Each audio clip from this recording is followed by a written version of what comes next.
Let's try it again. Good evening. The regular meeting of the Board of Trustees for the Spring Independent School District is officially called to order on Tuesday, December 10th, 2024, and the time is now 7:01 p.m. Trustees present are Trustee Adams, Trustee Hodges, Trustee Durant, Trustee Jensen, Trustee Newhouse, and Trustee McDaniels. I'd like to ask everyone to turn off and silence your cell phones or any electronic devices at this time. That pretty little girl in the front. At this time, trustees and board equity committee lead, Natasha McDaniel, will begin this meeting by reading the Spring ISD equity statement. Thank you, President Durant. Spring Independent School District strongly believes in educational and racial equity as fundamental aspects of its core mission and purpose, embodied through any program, practice, decision, or action that affects all students, with a strategic focus on those choices and policies that most strongly impact marginalized students. We believe all students, regardless of their ability, cognitive, physical, or social emotional, ethnicity, language, race, religion, gender identity, and status, should have equitable access to opportunities, resources, support systems, and educational rigor in order to maximize their academic success and social emotional well-being. We believe every Spring Independent School District student is valuable and possesses individual strengths and characteristics that make our district a great place to learn and grow. Moreover, we seek to act on that belief, instituting policies and practices that value diversity, committing ourselves as a district to continued growth and development, and working to support the success of every student in all that we do. Thank you, Trustee McDaniel.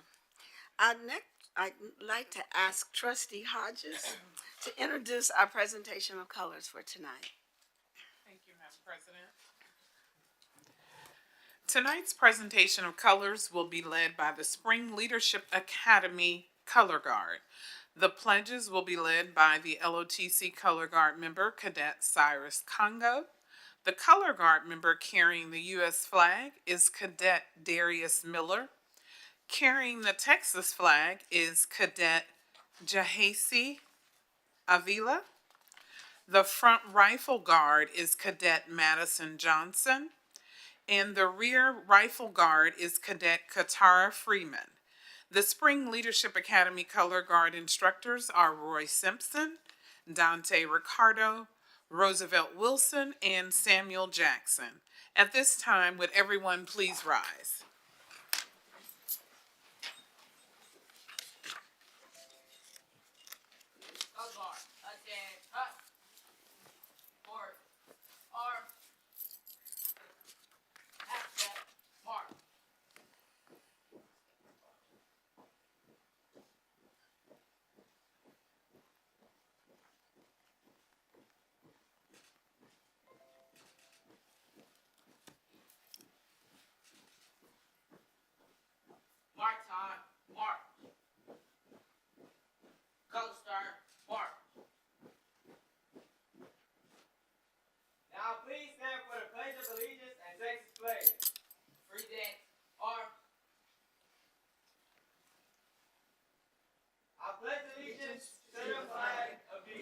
States of America, and to the republic for which it stands, one nation, under God, indivisible, with liberty and justice for all.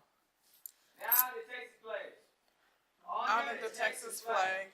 I pledge allegiance to thee, Texas, one state, under God, one and indivisible.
At this time, if you could remain standing, I ask that we observe a moment of silence in your own way.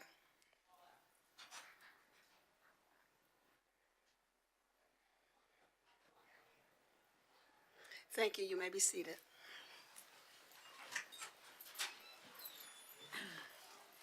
Our next item is our superintendent remarks. And so at this time, I'll turn the meeting over to Dr. Hinojosa.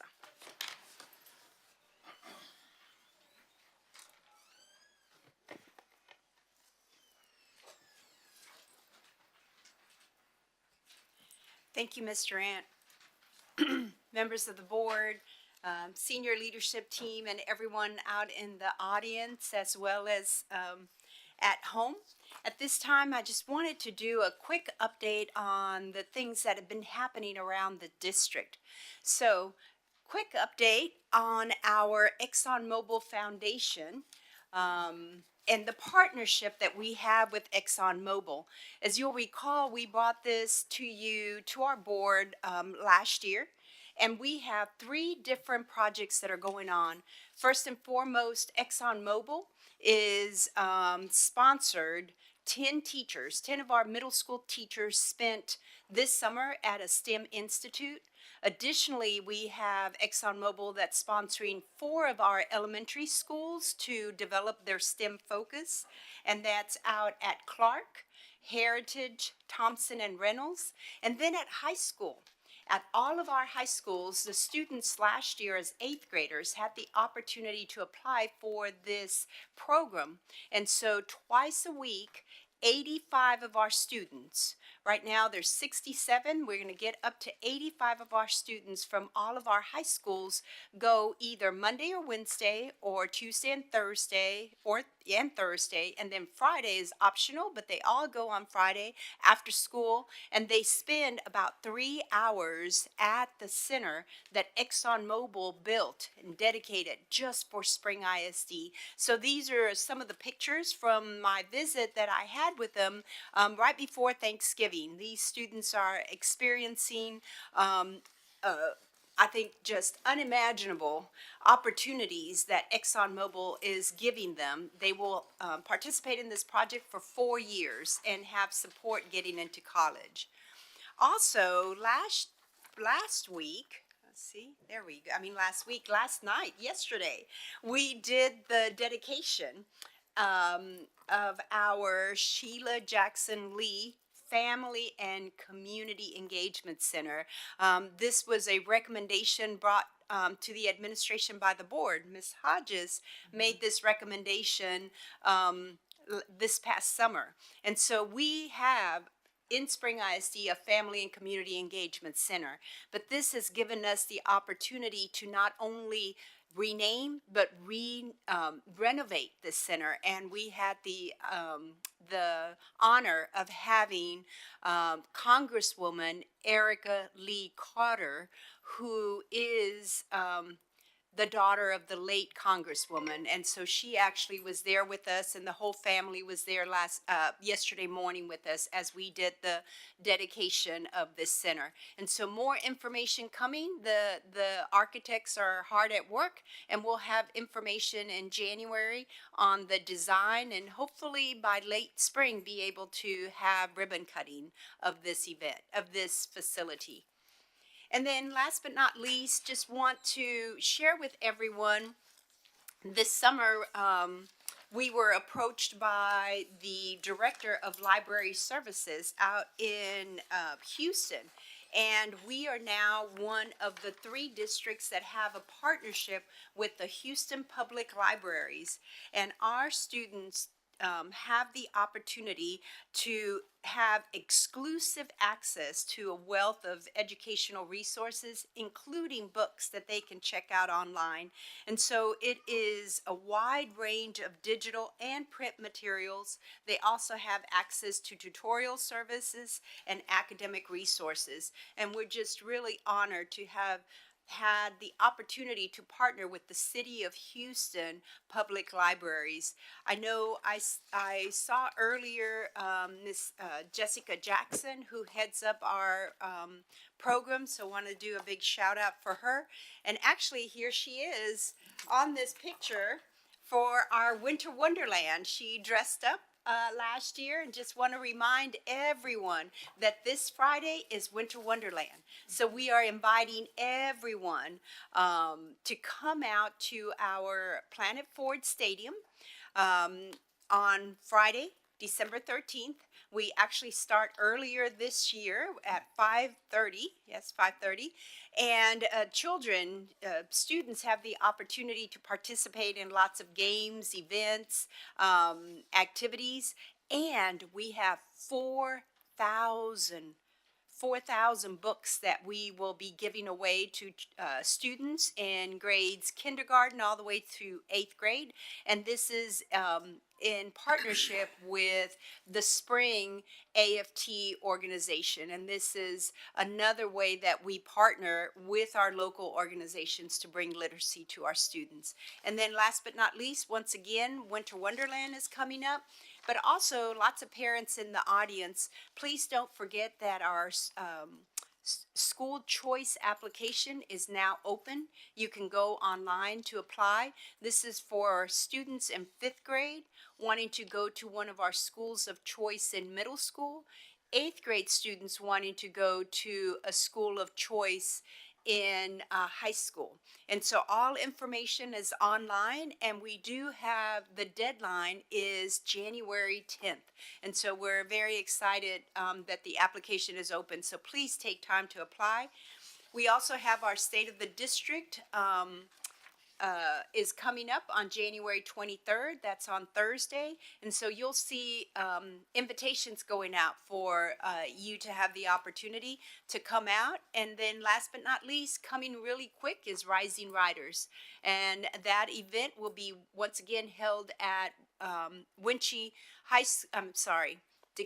High School. And we are celebrating authors and all of our students that are great writers. So, Mr. Ant, that concludes my update. Thank you, Dr. Hinojosa. Next, I would ask if there are any of the trustees who would like to make any remarks at this time. Trustee Hodges? Yeah, thank you, Madam President. Yesterday, as Dr. Hinojosa mentioned, we had the opportunity to have the groundbreaking for the Congresswoman Sheila Jackson Lee Family Community Engagement Center. And I just wanted to thank the Spring ISD, the leadership, particularly everyone that was involved in the planning of that. It meant the world to her family, and also to me. Congresswoman Lee was not only my congresswoman, but she was also a good friend and a mentor. I've been knowing her for many years. And as President Durant mentioned during her speech, that everyone had a very special connection with her, or to her, and just it's a huge void in our community. And it's a huge void for me, because she was definitely a good friend and a mentor. And so I appreciate the school district, Spring ISD, and the community for being so responsive to this action. And I know that we will continue to do great things and make great use of the Family and Community Engagement Center for our community. So I just wanted to say thank you all for that, and thank you for all those who were able to come out yesterday as well. Thank you. Trustee Adams? Thank you, Madam President. Since we were last here for a regular meeting, I had the opportunity to attend an event at Spring High School. It was their tenor bass sing. And I wanted to thank Dr. Clark, Dr. Landgraf, all of the music teachers in the district for providing this opportunity for our students. The kids got to see a professional singer sing. I got to see a master's level student from my alma mater, U of H, and their choir sing, and then they got to get on stage with these college kids and sing. And the college kids, some of them were recent high school graduates who talked about the power that music had to improve their life. And I just really want to thank the district for providing that opportunity. I and Dr. Jensen got to see this, and it was really wonderful to see. The other thing that I've done recently, just last week, I had the privilege to help serve lunch to our maintenance and operations staff. And we talk a lot about teachers and educators. I'm a former teacher, so I'm a huge advocate for them. But this building we're sitting in would not present the way it does without the hard work of the men and women in our maintenance and operations staff. And I just wanted to make sure that they hear from my mouth how much I appreciate what they do for our children every day. Thank you, Trustee Adams. Dr. Jensen? Well, apparently Trustee Adams and I go to the same events, because I just want to say, you really said it best about the operations staff, and it's so much fun to actually meet every single employee as they're going through the line and chatting with them. Trustee McDaniel, did you have anything? I can't see your mic tonight. Thank you, everyone. So at this time, we will continue with tonight's agenda. Our next item is our swearing-in ceremony for trustees elected in the November 5th, 2024 election. So at this time, I would like to recognize our Chief of Communications, Shane Strubert. Thank you, President Durant, trustees, Dr. Hinojosa, and administration and audience. The Spring Independent School District held a trustee election on November 5th, 2024 for trustee position 6 and trustee position 7. Elected to trustee position 6 is Carmen Correa. Elected to trustee position 7 is Natasha McDaniel. I would like to ask Ms. McDaniel and our superintendent to join me inside the horseshoe to sign her official certificate of election.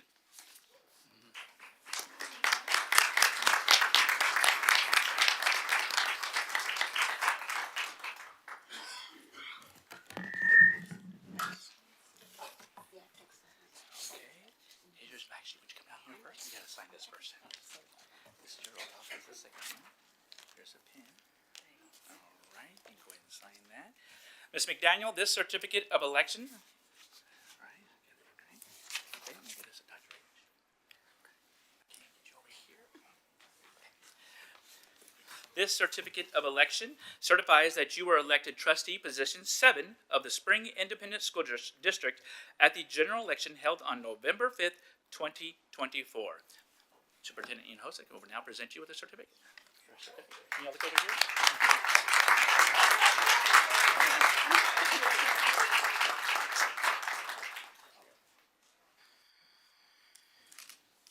Now, Ms. McDaniel just signed the officer's statement, and I will read what's on the officer's statement. It says, "I do so solemnly swear or affirm that I have not directly or indirectly paid, offered, promised to pay, contributed, or promised to contribute any money or thing of value, or promised any public office or employment for the giving or withholding of a vote at the election at which I was elected, or as a reward to secure my appointment or confirmation, whichever the case may be, so help me God." All right. So now, Ms. McDaniel will take the oath of office.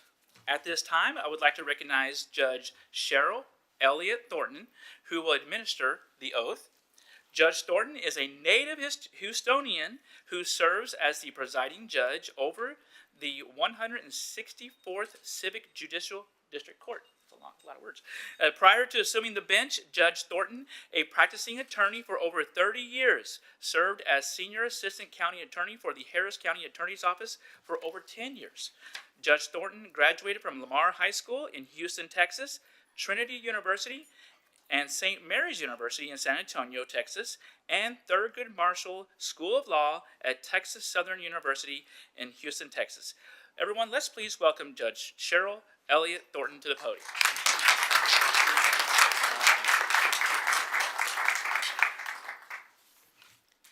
Thank you all, and it is my honor to be here this evening to administer the oath of office. Now, if you'll raise your right hand and repeat after me. I, Natasha McDaniel, I, Natasha McDaniel, do solemnly swear or affirm do solemnly swear or affirm that I will faithfully execute the duties of the office that I will faithfully execute the duties of the office of School Board Trustee for Spring Independent School District of the state of Texas, of School Board Trustee of Spring Independent School District of Texas, and will, to the best of my ability, and will to the best of my ability preserve, protect, preserve, protect, and defend the Constitution and the laws and defend the Constitution and the laws of the United States and this state, of the United States and of this state, so help me God. so help me God. Thank you very much. And we'll just have you in front of the notary. You want me to sign? Do you have your pen still? Oh, there it is. And if you will sign. Actually, I have one here, if you don't mind. Okay. Is this one okay right here? Oh, yeah, Okay, that's all perfect. right. It's got a little color on the top there. Okay. All right, I think. Thank you and congratulations. Thank you so much, I appreciate it. Like to say a few words? Congratulations, Trustee McDaniel. Let's get over here. Take a photo.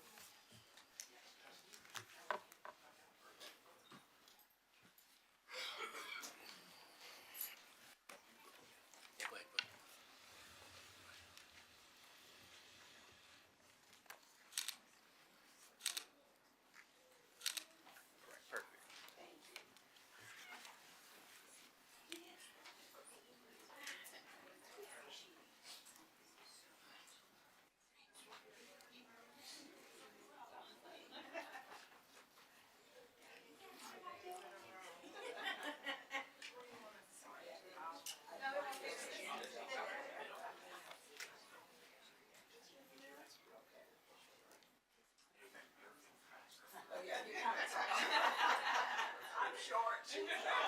All right, perfect.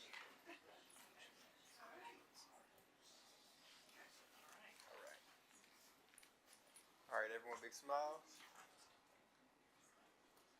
All right, 1, 2, 3. One more. 1, 2, 3. All right, thank you.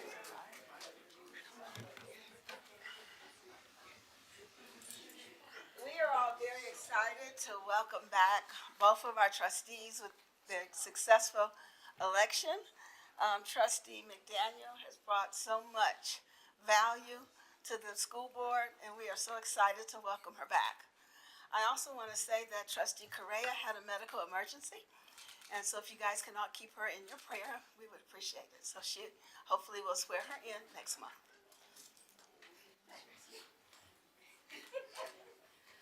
Yes, I would just like to start by saying thank you to the entire Spring community for the honor to continue representing you in this role. Thank you to my colleagues for all of your encouragement, all of your guidance as well throughout this process. To my husband, who, if you saw us out on the campaign trail, he was right next to me knocking on doors and working the polls. Spring AFT, so many people in our community, whether you put a sign in your yard or wore a button, talked to a family member or friend, I just appreciate anything anyone did on my behalf to help me to continue to serve in this role because it means so much. I had the opportunity to really entrench myself even more in the district across this process, and talk to thousands of community members, from knocking on doors, making phone calls, sending those annoying text messages that y'all probably got. But it really allowed me to hear stories and concerns and hopes for our school district, and I really carry those with me as I continue this work. So I'm excited to continue leading change in our district, and I appreciate all of y'all's support. Thank you.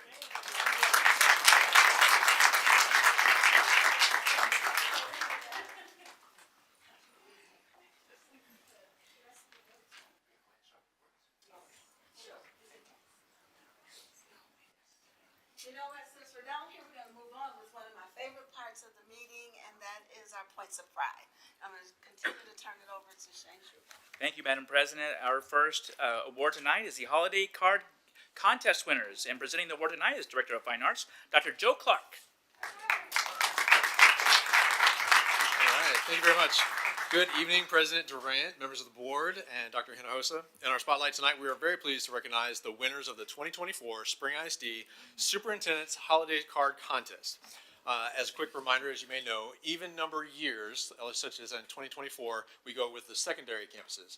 We chop them up to give everybody an even chance, and then odd are the elementary campuses.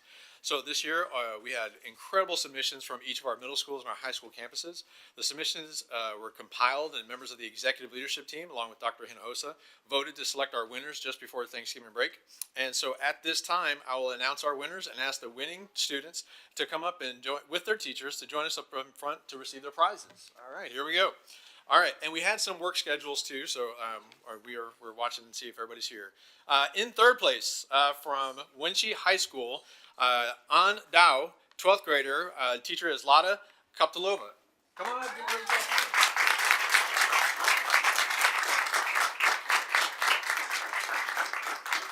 And I hope you guys get to see these life-size pictures and they get to take these home. And if you guys remember, we have prizes with the holiday card contest, and each student gets their cards too. All right, and in second place, Victoria Vasquez, 12th grade, Decaney High School. And her teacher is Dulce Guajardo, and if she can come up here also. Good. You see that? Yeah, come on. Yeah, and go ahead and remain up here too. We're gonna get some pictures taken. All right. And I can't believe I don't have a drum for a drum roll. But first place, Celeste Cardosa, 12th grader from Decaney High School. Also this first place.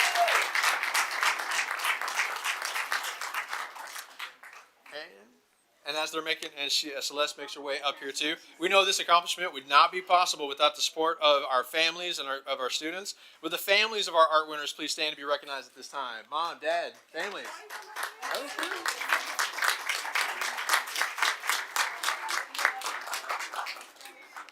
And at this time, I'm going to invite the principals to come up and be with their students. At this time, I'm going to invite the principals to come up. Some principals are more excited than others. Dr. James, can you please join us up here too? All the principals from Dr. James, they are the winners? Good. This is the time to come up. Please come up, Dr. James. Please. We are so excited and proud of your hard work, and congratulations. And the rest of the board would like to take an opportunity to congratulate you as well. So if you could walk the horse, Jim. And then don't sit down because we're going to get some photos. Isn't their artwork amazing?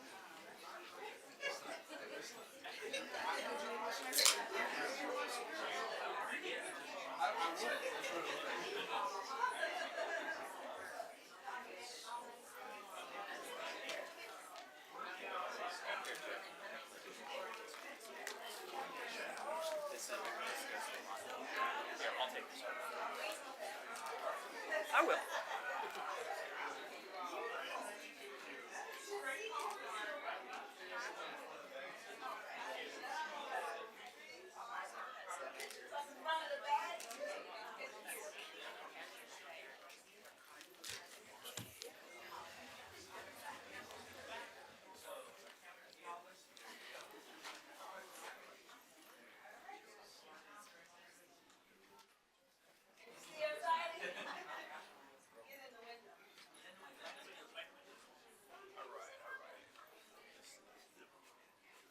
Can you come over just a little bit?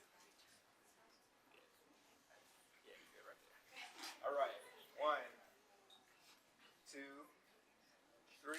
We're gonna do one more. 1, 2, 3. Excellent. Let's go.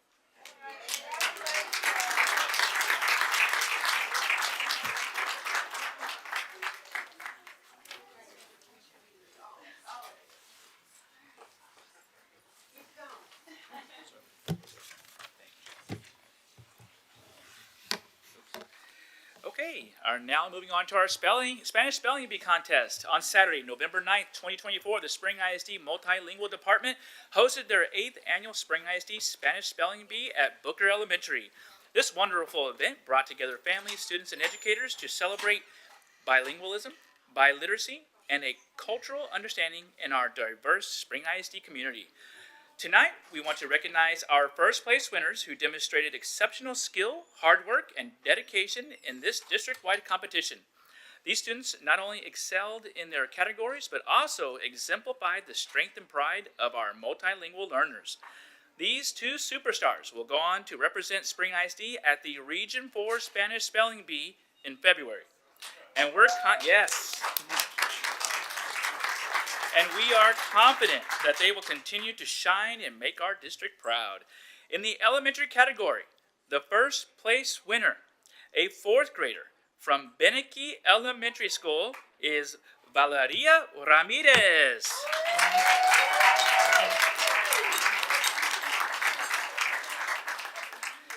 Valeria is joined by her proud principal, Miss Julie Smith. Miss Smith, you may come up. Valeria showcased her remarkable talent by correctly spelling the word helicóptero to claim the top spot. I think I said that right. All right. In the secondary category, the first place winner is an 8th grader from Robertson Middle School, Leah Sanchez.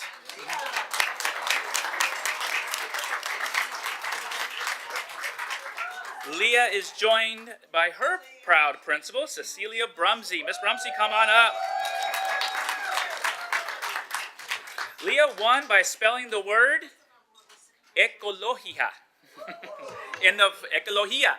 All right. In the final round. You see, I'm glad I was not participating in this particular. All right. So special thanks to the multilingual department for their efforts in putting together this incredible event. If there are any multilingual representatives, please come up and join us in the photo. All right. Congratulations to these outstanding students and their families for their dedication and achievements. Families, please stand to be recognized. Families.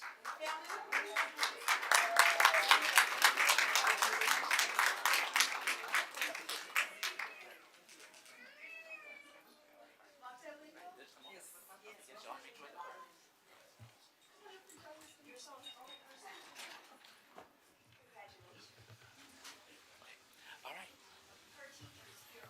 Oh, her teacher, yes, teachers.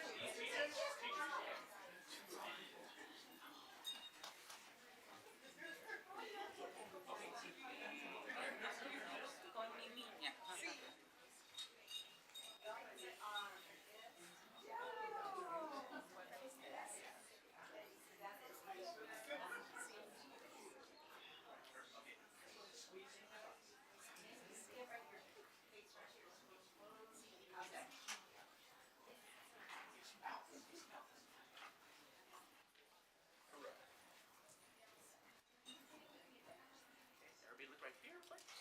All right, everybody, big smiles. 1, 2, 3. One more. 1, 2, 3. Okay, and your parents, you want to get a little bit closer?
Oh, good, yeah.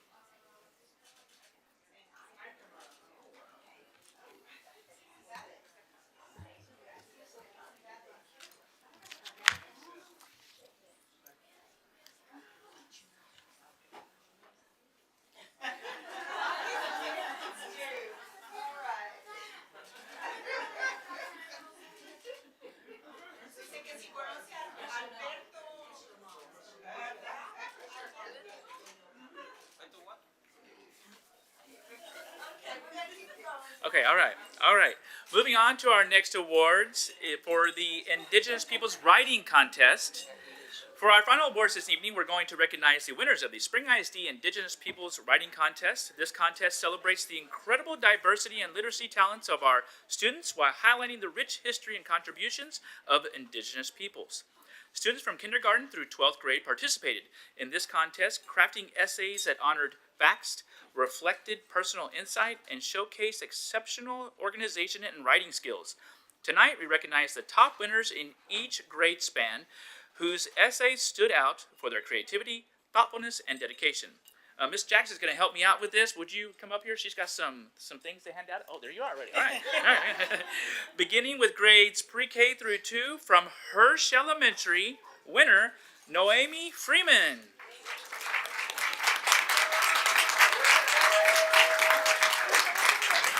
Come over here. My gosh, I did at the end over there. Shake some hands. Miss Latoya Patterson, her principal, is here. I'd like her to join us up in the horseshoe as well. Okay, all right. Her library and media specialist is Cassandra Harris, and she wrote her book her essay was titled "The Black Seminoles." All right. Next grade span is 3 through 5 from Beneke Elementary. You'll recognize this name, Valerie Ramirez again. Yes.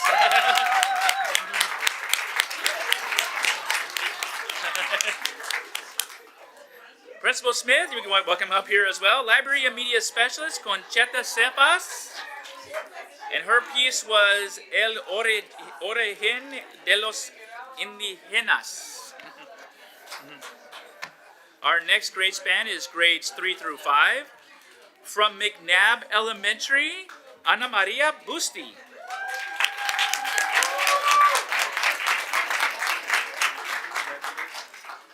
And her principal is Miss Melissa Warford, library media specialist Leslie Cuevas. And her piece was titled Honoring Indigenous People. Our next category is middle school. In the middle schools category, from Clotton Middle School, our winner is Kaylee Rainmarine. Ranmarine.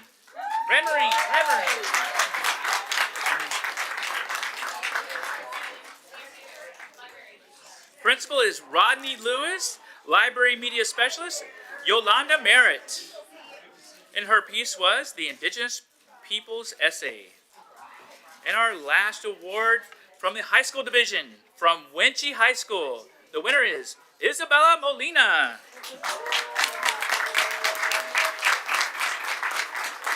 Principal, Dr. Alfred James, library media specialist is Phyllis Anizan. And the piece was La Raíz de Costa Rica. All right. We extend our heartfelt congratulations to these outstanding students, their families, and the dedicated library media specialists, teachers, and administrators who supported them throughout this process. And a special shout out to our instructional technologist specialist, Miss Jessica Jackson, for leading this contest. If there are any parents here tonight, please stand to be recognized. Parents? All right. You guys can come up and take some pictures as well.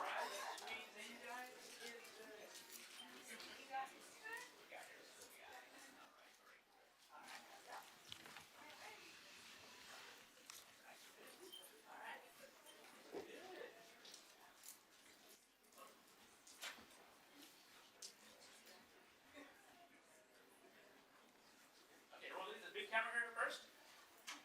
Big camera. All right, all eyes on me. 3, 2, 1. One more. 3, 2, 1. Make sure y'all tag us on Facebook.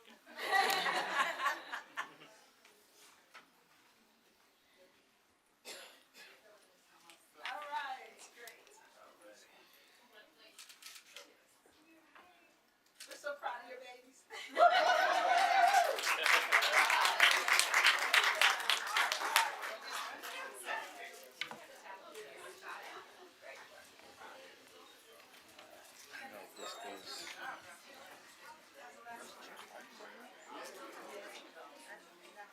He was supposed to give the kids. He was supposed to give the kids the cards. They're like holiday gift cards. Yeah, yeah, yeah. He said this is the last one, so.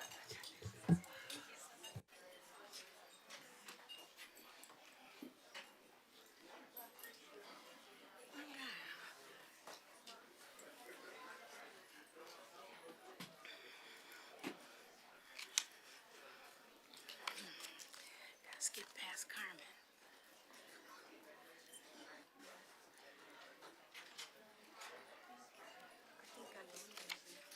Oh, they both left? There was four. Rashida left. There's still two. Okay. Your speech. But maybe I should do it now if they leave. One. Oh, they got a big table. Good.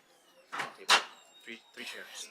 Yeah, before we move on, we have a couple of students that are in the President Leadership Cohort attending tonight's meeting. Look at, they're looking at each other like, what's she up to? I just want you to stand to be recognized and thank you for being here tonight. I want to thank Dr. Jensen, who did a fabulous job tonight in our Module 2. We know you guys have to get this early. Okay.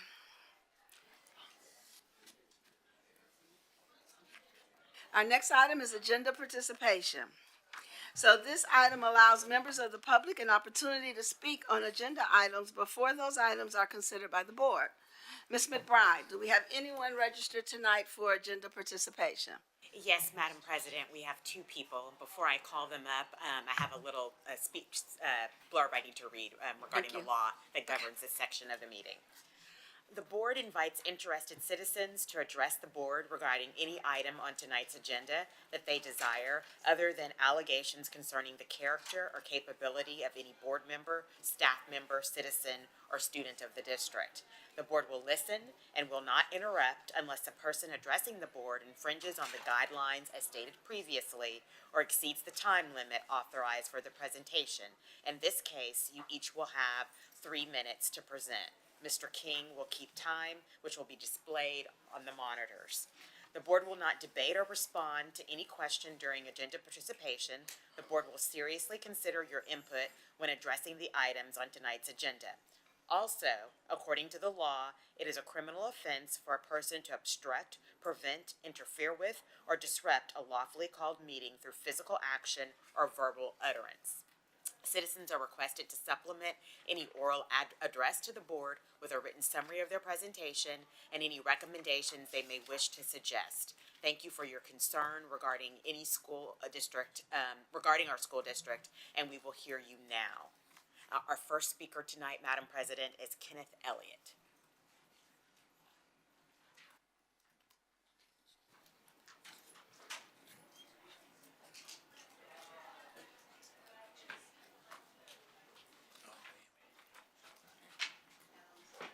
Good evening.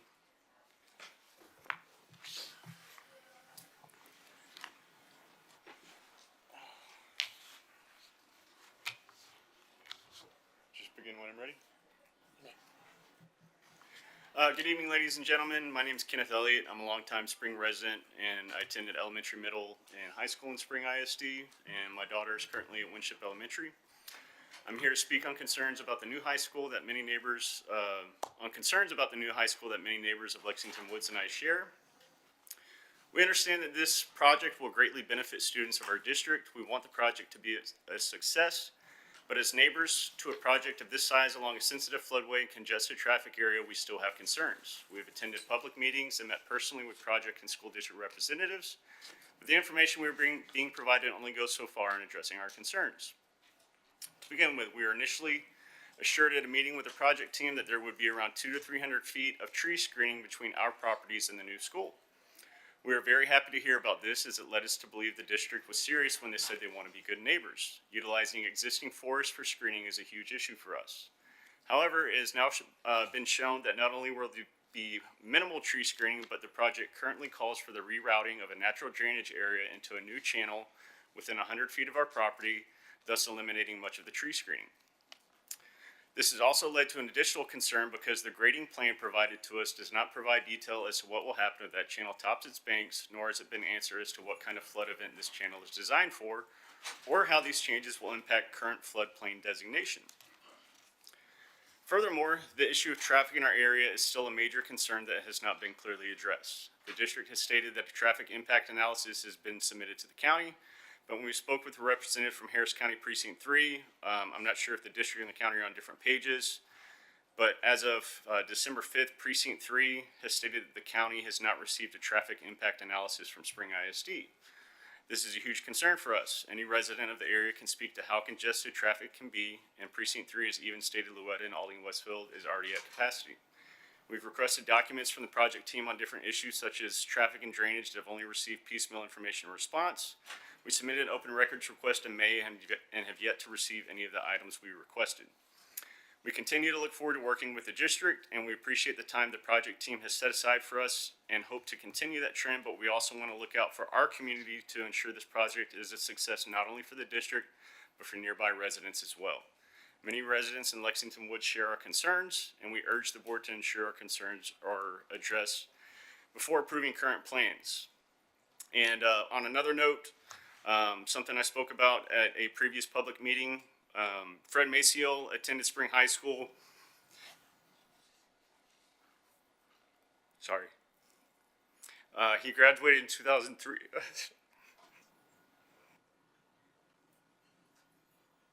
That's a tough one for me. He graduated in 2003 and enlisted in the Marine Corps. And in January 2005, he was killed in Iraq. And I would like to see his memory honored in some way in the construction of the new school. And yes, thank you very much.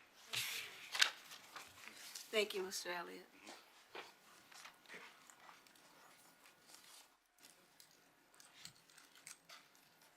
Madam President, our next speaker is Elijah Austin.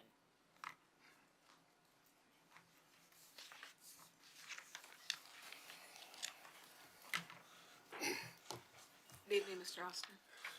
Good evening. Hi, my name is Elijah Austin, and I'm Kenneth's neighbor. My wife Amanda spoke to y'all back in May and regrets that she cannot be here tonight.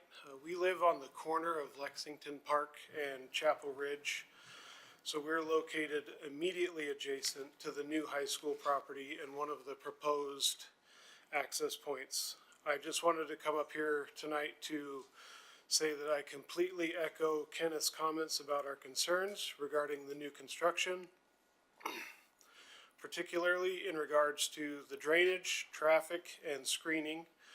While we appreciate the efforts of the project team to talk with us, we urge the school board to ensure that our very serious concerns are addressed before approving the plans that will be presented tonight. Thank you so much for your time. Thank you. Madam President, that concludes our public agenda participation. Thank you, Ms. McBride. Next is public participation. Ms. McBride, do we have anyone registered to speak under public participation? Yes, Madam President, we have one person who is registered to speak, and the same rules apply, but for the record, I'll go ahead and read the same legal statement. The board invites interested citizens to address the board on any subject they desire other than allegations concerning the character or capability of any board member, staff member, citizen, or student of the district. The board provides an opportunity on the agenda for citizens to address the board, and we welcome your participation. The board will listen and will not interrupt unless the person addressing the board infringes on the guidelines as stated previously or exceeds the time limit authorized for the presentation, which in this case is 3 minutes. Mr. King will keep track of time, and time will be counted down on the monitors. According to law, the board may not take action on any item that is not on the agenda. The board will not debate or respond to any question during the meeting in order to research the question thoroughly before replying. The board will seriously consider the matter brought to its attention and respond appropriately. Also, according to law, it is a criminal offense for a person to obstruct, prevent, interfere with, or disrupt a lawfully called meeting through physical action or verbal utterance. Citizens are requested to supplement any oral address to the board with a written summary of their presentation and any recommendations they may wish to suggest. Thank you for your concern regarding our school district, and we will hear from you now. And our speaker for tonight is Miss Debbie Townsend.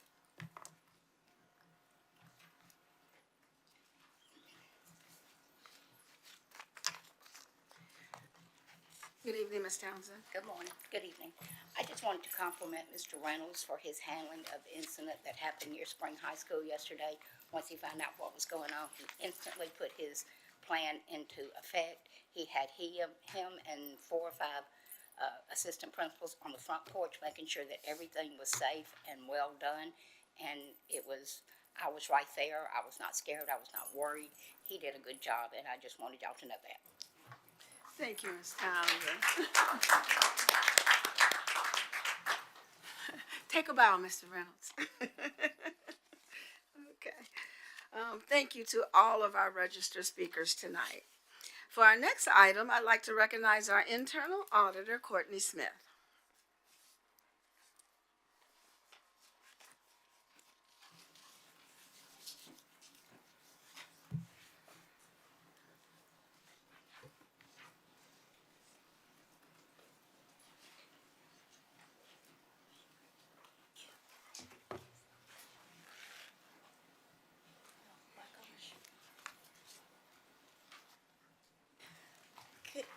Good evening. Good evening.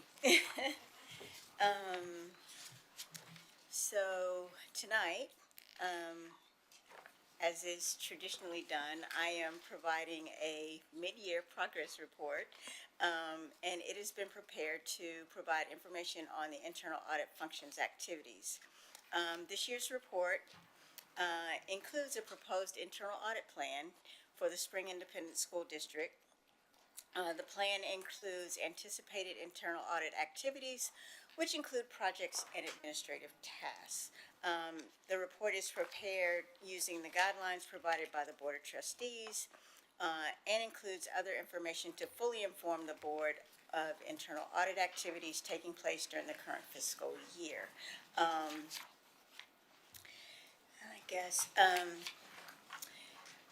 The Spring ISD Office of Internal Audit has developed a proposed fiscal year 2024-2025 internal audit plan.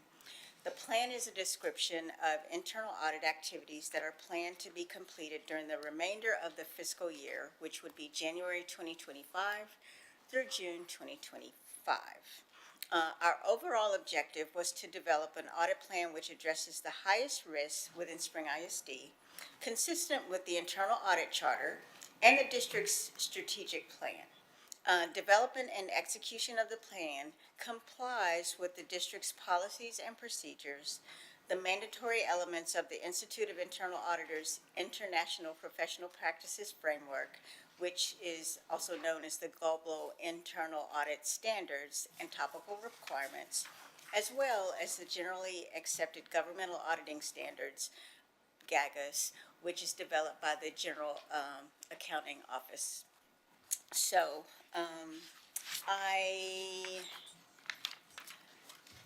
in developing a plan, let me say that I'd like to thank all of the chiefs who met with me.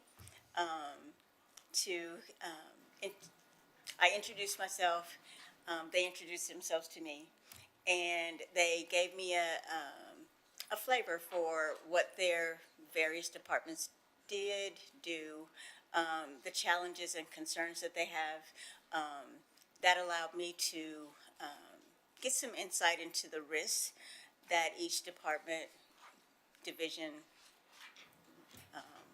faces on a day-to-day basis, and help me put together an objective audit plan. So I appreciate everybody meeting with me. And in addition to the chiefs, I did meet with the board members. They also gave me their thoughts and reflections about what they think that the district faces, And so I was able to kind of round out some impressions about what the district faces and where internal audit should at least start to look. So that is kind of the backstory of how we came to get to develop the plan. In looking at that, we did apply some numerical ratings just to kind of help. We're a small and I hope mighty office, but because of that, we've got to kind of prioritize our activity and our resources. So we did apply some numerical values to kind of put high, medium, and low risks so that we could see where kind of the highest risk were and where we needed to start. Before you, if you could go to like page 13 on the, so that everybody can see.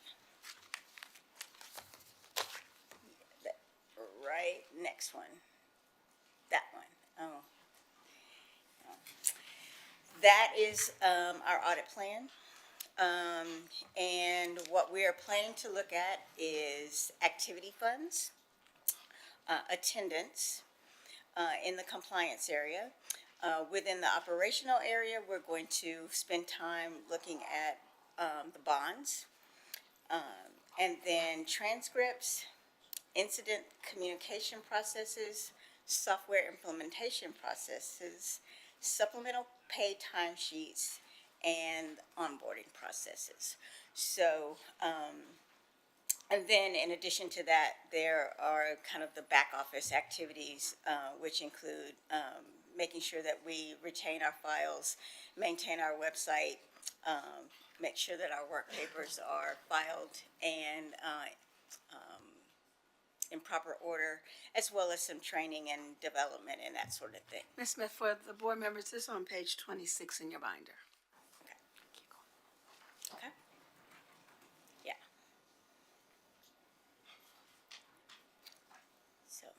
So that is where we plan to start, and hopefully, if the plan has your approval, departments will start to hear from us as early as next week. Okay. All right, I know this was provided to the board in advance, and so at this time, I'll entertain a motion. Yes.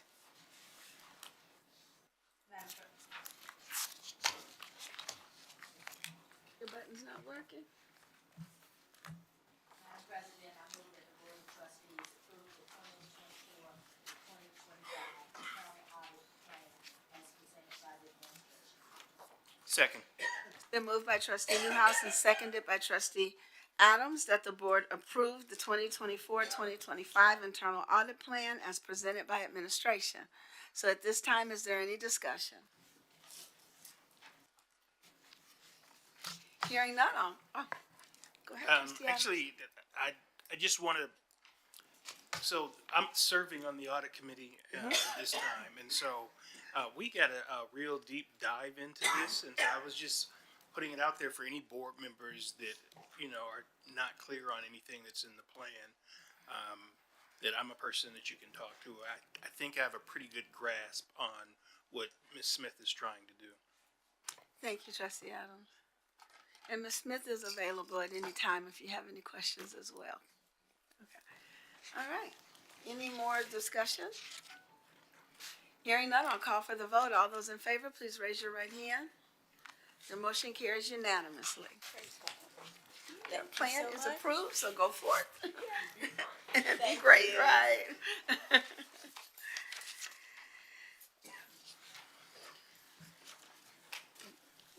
For our next item, I'd like to recognize our Chief of District Operations, Mark Miranda.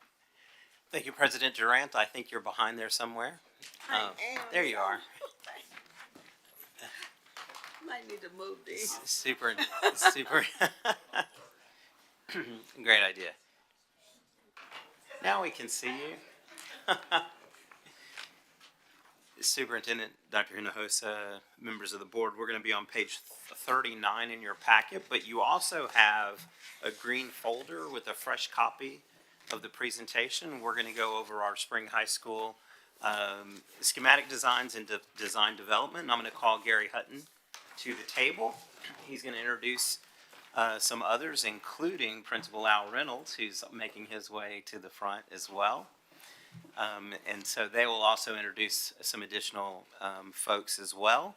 While they're pulling up the presentation, we're really, really excited to be able to share this presentation with you. There are some, just like when we did with the EPIC presentation, these are the design development booklets that you'll be able to tuck under your bed and read at night, and to be able to look these over in your leisure. The main presentation, the PowerPoint presentation in the green folder has numbers on the slides, so you'll be able to track on the green folder and be able to follow the slides in that. So when we are ready, looks like we're ready. All right, I'm going to go ahead and hand it over to Gary Hutton. I think he needs no introduction, but he is the General Manager over operations. Gary? President Durant, members of the board, Dr. Hinojosa. I'd like to introduce Brendan Hoffman with Huckabee Architects. He's going to introduce his team. We also have representatives from the CM at Risk here tonight in the back that he'll introduce. Yes, and again, thank you all for having us this evening. My name is Brendan Hoffman with Huckabee. With me tonight, I have Carrie Brady and Chris Brennan, as well as Justin with Smith & Company, who is our associate architect with us. And I'll be remiss if I didn't introduce Joannis Riebel. Joannis is the project manager for the district, and so she is going to be engaged in this project heavily, as will I. So Spring High School, we've got an agenda we're going to go over quickly, how we got here, feedback, site plans, floor plans, exterior elevations, next steps and questions. So visioning and principals guide.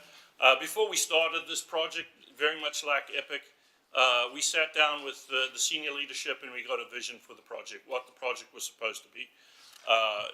It would be inspiring. It was a campus that serves as a beacon to the community. It will reflect Spring High School's unique identity and the fact the facility will maximize opportunities. And so we always keep that in mind when we do project meetings, and so we want to keep that in mind when we do this presentation. So, how we got here. In November 2022, Spring ISD Community approved the 2022 bond, $850 million. Included in that was a redoing of Spring High School. During bond planning, we toured the facility with board members, community members, and the steering committee. And it was very apparent that the building needed to be updated, replaced.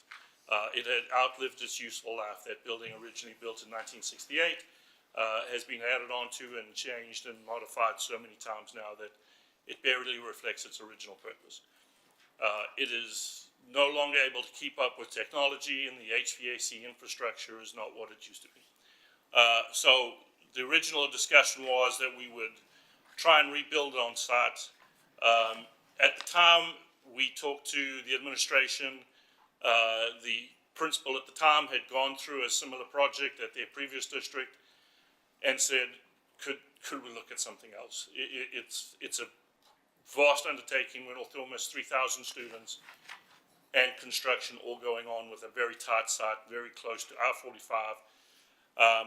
And so we were able to find a piece of land inside the school district, inside Spring High School's attendance boundary, nearly 200 acres off Riley Fuzzle right by Hardy Toll Road.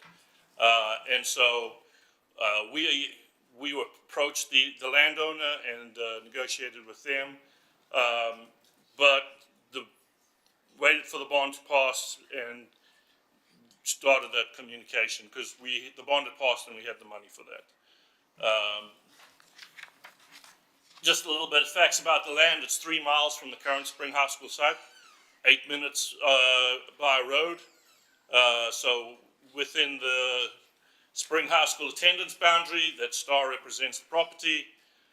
So you can see the stars aligned for this project and the location for it. So how we started, is after the bond was approved, we did the visioning and guiding principles. We did facility tours, campus tours in the Dallas area. We did local campus tours here in the Houston area, and then we did tours of Spring High School's campuses.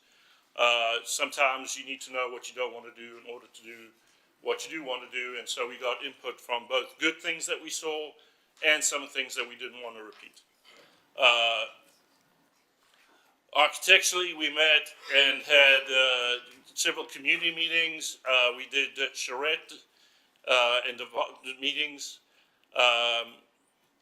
We closed on the new site. As you can see, we had done all of that before we even closed on the property.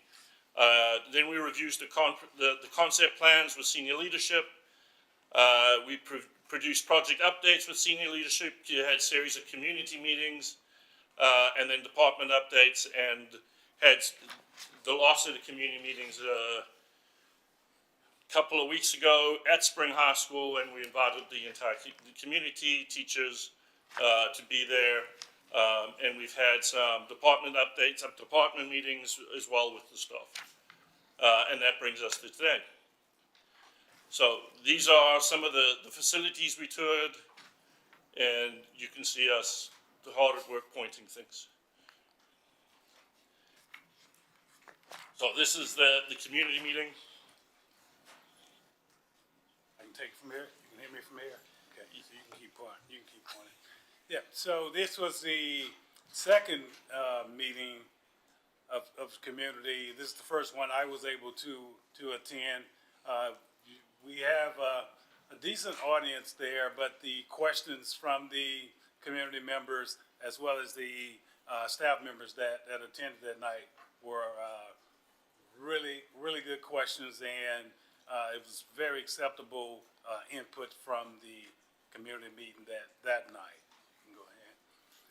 And then these are some of the other meetings as well as the department meetings. Some of these meetings took place before I became the principal of Spring High, but the staff members and department heads and community members remain consistent thus far. This is a picture of the department meetings that were at Spring High School. I would say that our staff, our team, had a very engaging time, and it was a very positive opportunity for them to be a part of the makeup of the building. Some of them are here tonight, and hopefully you can hear from them just about their experience with the input into the design of the building. This is more department meetings.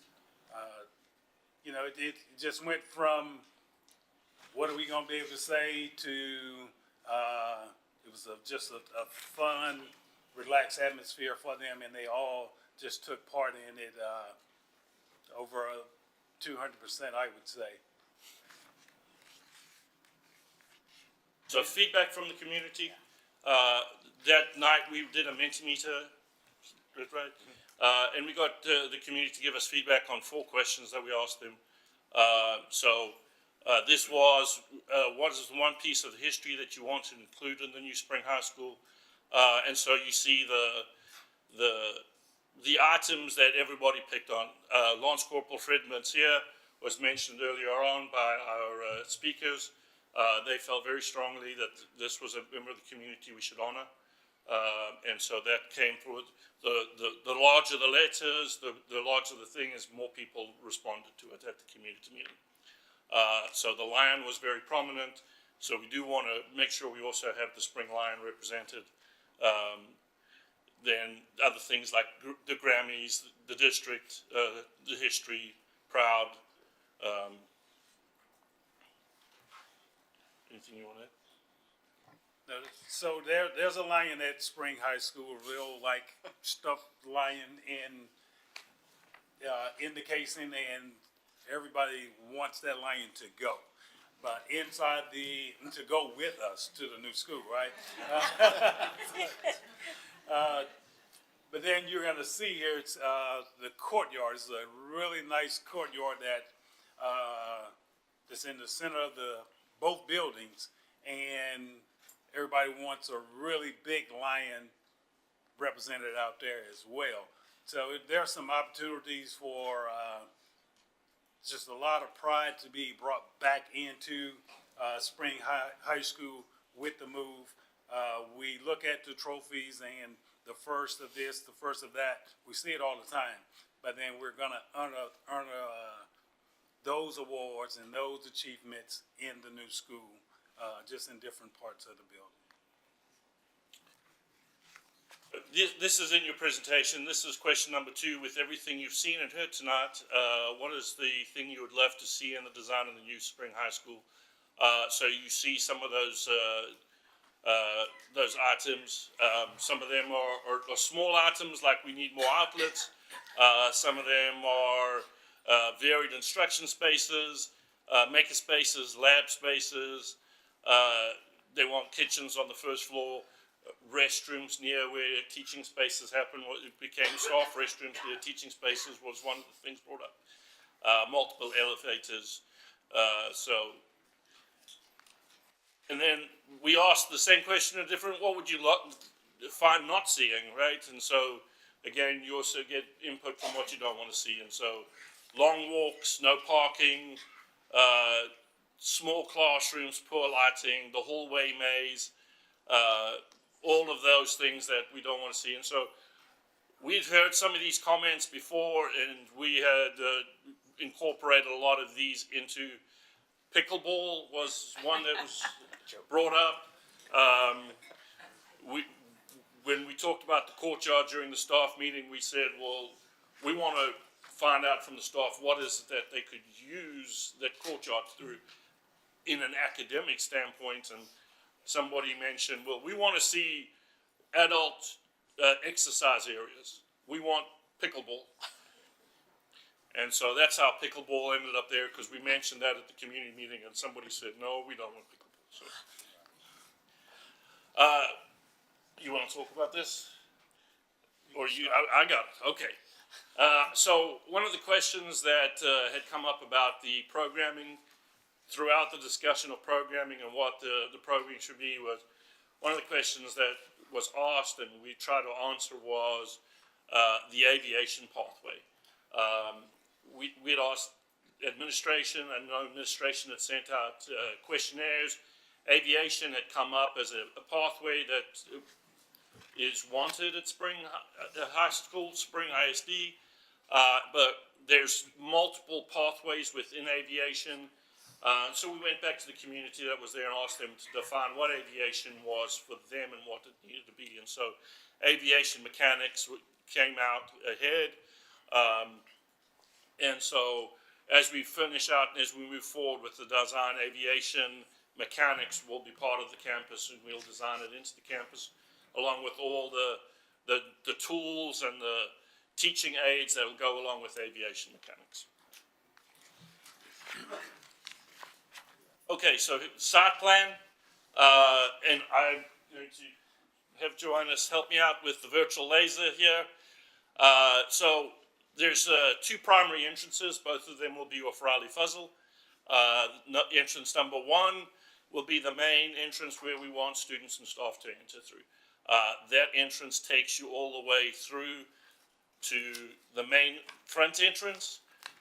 We do have both 9th grade and the senior side of the building. One of the comments we've heard about the 9th grade centers is they're separated. If I have a student in the 9th grade and a student in 10th grade, I have to go to multiple places to drop students off. So we wanted to make sure we brought those spaces together so that now you have one single drop-off. One of the things we see specifically in our area, in the high schools, is the difficulty getting into a parking lot and parking if you're a visitor coming during drop-off or pickup. And so what we wanted to do was make sure we could separate that visitor entrance. And so we have the oval bout. It's not a roundabout, it's an oval about. If you, Janice, you want to point out my oval about. So there's my oval about up there. That's going to allow us to separate that traffic. So if you're going to park at the visitors parking, you don't have to get into the queue waiting for drop off or pickup. You'll be able to go in there and then go to the administration area. We wanted to separate students, parents, and buses, and so the second entrance is for the buses. And that'll bring you back to the back of the school here. And that courtyard area you see there at number 10, that is where the buses will drop off in the morning, and then we have bus parking in the afternoon, just a little bit down there, number 6. That's where the buses will stack in the afternoons where students come out. Number 7 is where you enter into the secure courtyard. This is the point at which the 9th grade to the left and the high school to the right. And we'll go through the floor plans here shortly. It has all the facilities you would expect to see at a modern high school. It has baseball, softball, the track, football field, practice fields. We accommodated attention.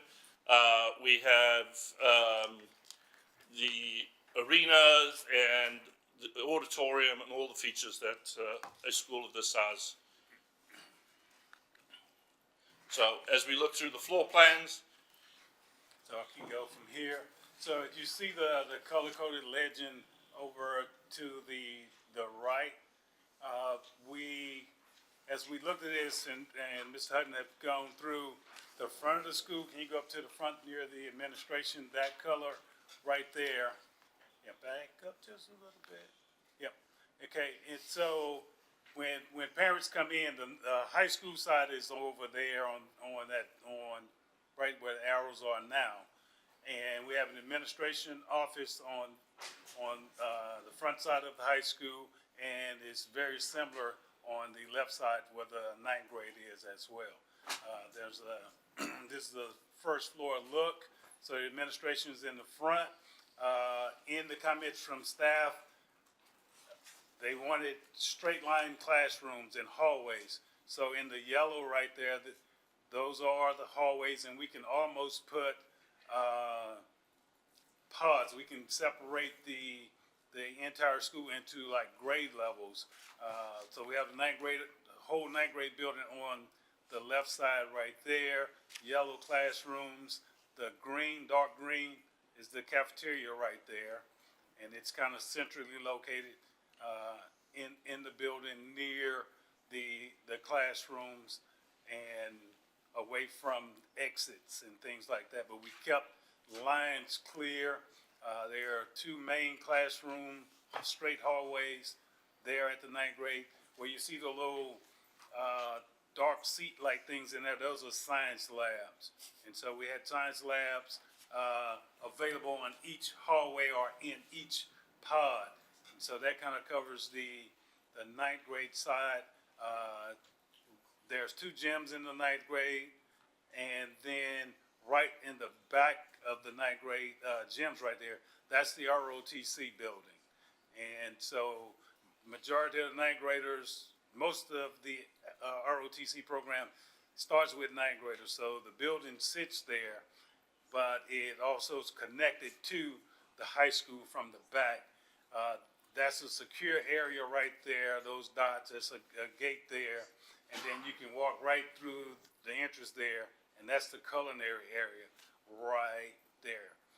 There's like a restaurant, bistro type deal in the culinary area, and then that's available, and we're focusing on having that like a restaurant when we have events. You can see toward the back of the building where culinary is located. The auditorium is right there. Performing arts, band, everything's right there. So when we have performances, our culinary students can cook and have meals for the guests that's visiting. Also, right outside to the right, you have the athletic area. So we have the gyms right there, but the bigger part, so we practice in those gyms. We have sub-varsity games there, but we have an arena right here. Yeah, that right there. That's a pretty nice size arena. and the whole entire area and this whole entire school, it's like second to none. Right behind the gym there is the natatorium. And so everything where our visitors are gonna be coming is, if you can drive right back there, it's parking right below the what's the circle right there? The event plaza. So is that is event parking there? It's not on this drawing. You'll see it here shortly. And then there's the football stadium with the track, and this will become the district stadium for track and different events. The multi-purpose area is a covered area that's covered in turf for all our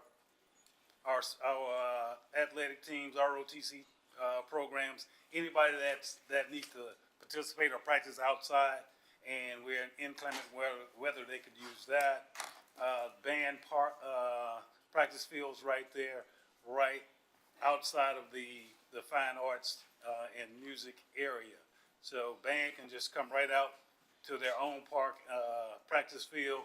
They don't share that with additional parking because we have plenty of parking throughout the complex.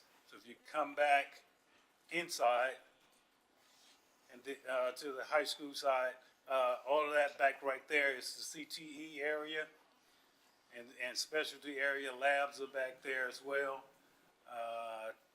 High school cafeteria sits there in the green.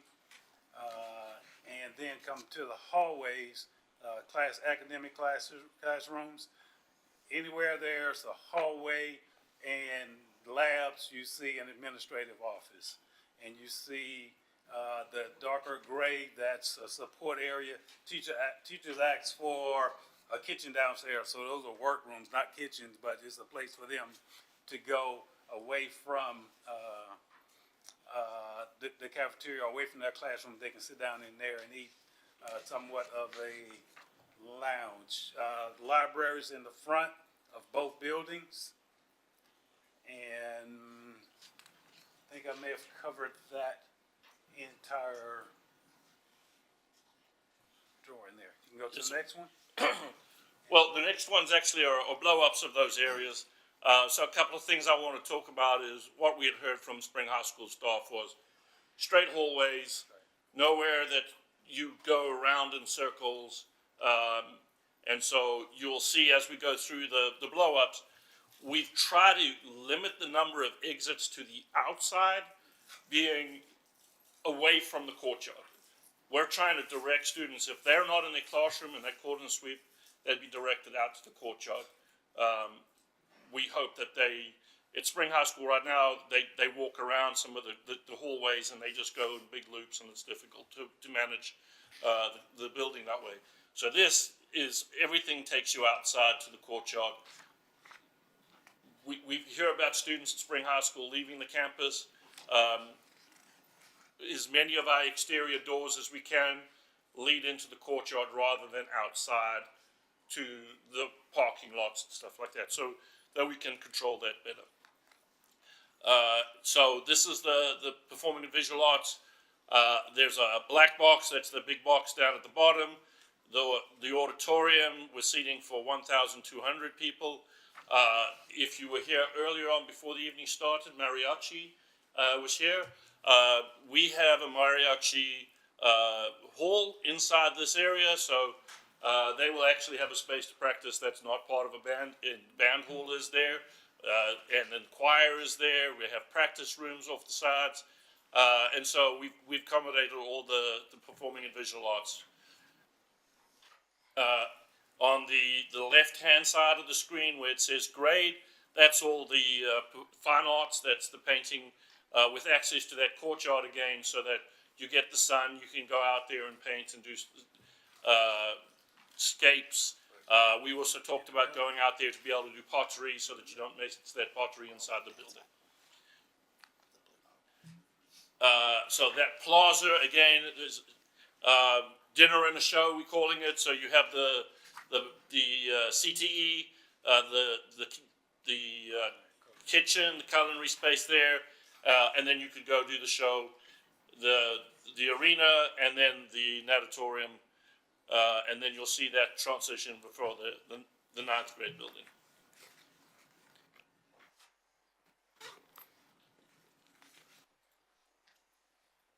This is the second floor. It is predominantly dominated with CTE.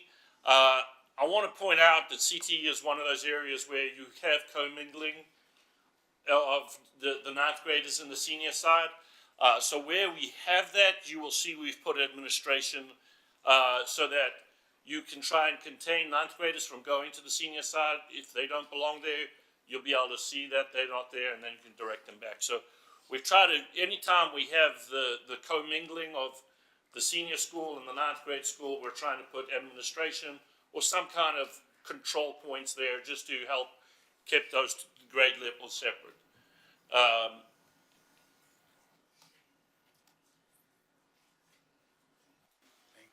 Okay, and so in the ninth grade building, we have 19 academic classrooms, 5 labs, 3 rooms that's designated for special education, 10 CTE classrooms and labs, 2 gyms, a media center with makerspace, cafeteria, and dining commons, and we have administrative offices distributed throughout the building and centralized. Same thing carries over to the high school. We have 42 classrooms, 15 labs, 13 special education classrooms, and 29 CTE classrooms and labs, 2 gyms, a media center with makerspace, cafeteria, and dining commons. Then here are the pathways that's currently offered. We started with the aviation mechanics. We've mentioned culinary multiple times, agribusiness, engineering, business management, web development, education pathway, law, pre-med, psychology and counseling, as well as engineering.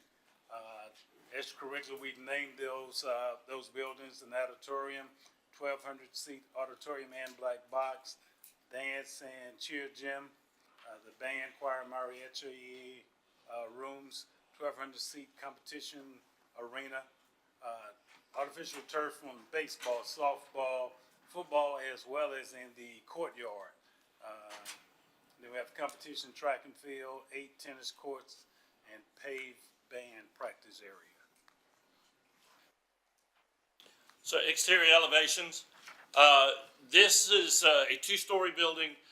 Very early on, we decided to stay with the 2-story building.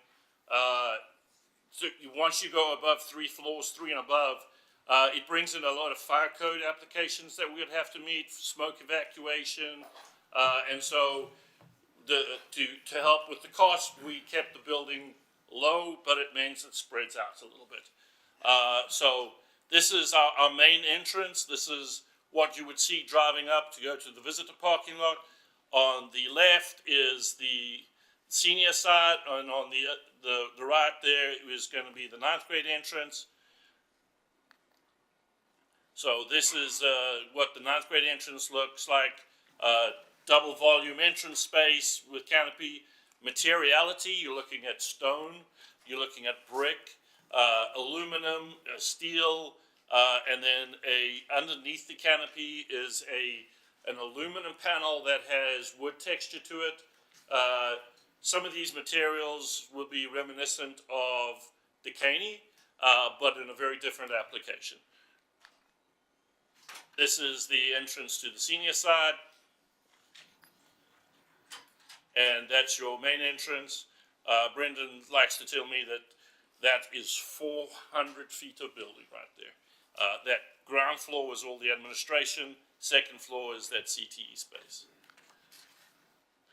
Inside the courtyard, we have teaching spaces, canopy teaching spaces. And Mr. Reynolds mentioned that we're going to have turf. Again, we want to be able to use those spaces. We want it to be an education space. If it's muddy and wet and people won't use it, so using artificial turf in those areas allowed to be used hopefully, for the 3 seasons we're in school. This is the entrance to the Performing Arts Center. You see the black box on the right-hand side and then the entrance into there. On the left-hand side, that'll be the entrance into that CTE space where we have culinary arts. Looking here is the entrance into the arena by the gymnasiums, and then behind the tower is by the bus, you'll see the entrance into the natatorium. This is on the back of the school. This is what the students would see if they're walking up from the student parking lot, and staff would see walking up from the staff parking lot, which is located in the same place. This is again inside the courtyard. That box is above it's basically in the middle of the 2 spaces, and the administration, again, administration underneath. There's some professional learning spaces there, and above would be CTE spaces. So next steps, we continue to work with Harris County on our drainage, our roadways, our site plan, going through the permitting process with them. We continue to do community meetings. We continue to meet with students, get more input on the plans. We will continue to meet with community throughout this.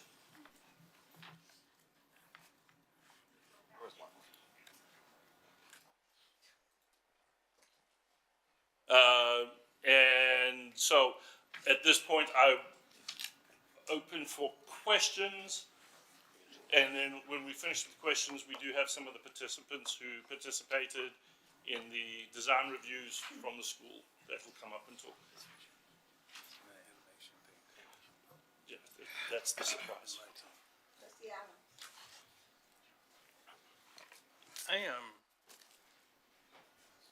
I have too many questions to try to ask them all in this meeting right now.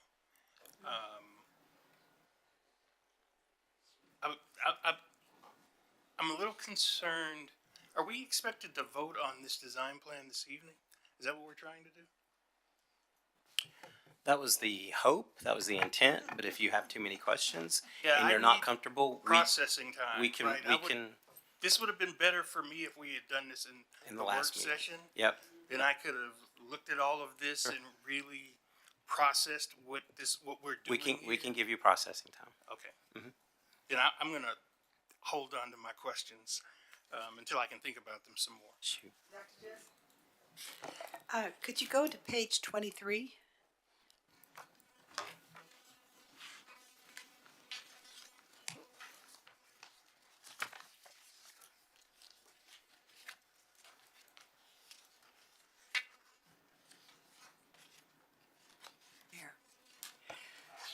I'm very concerned about those gray areas right next to Lexington Woods. Now, I can see that some of the natural forest is being left on the right-hand side.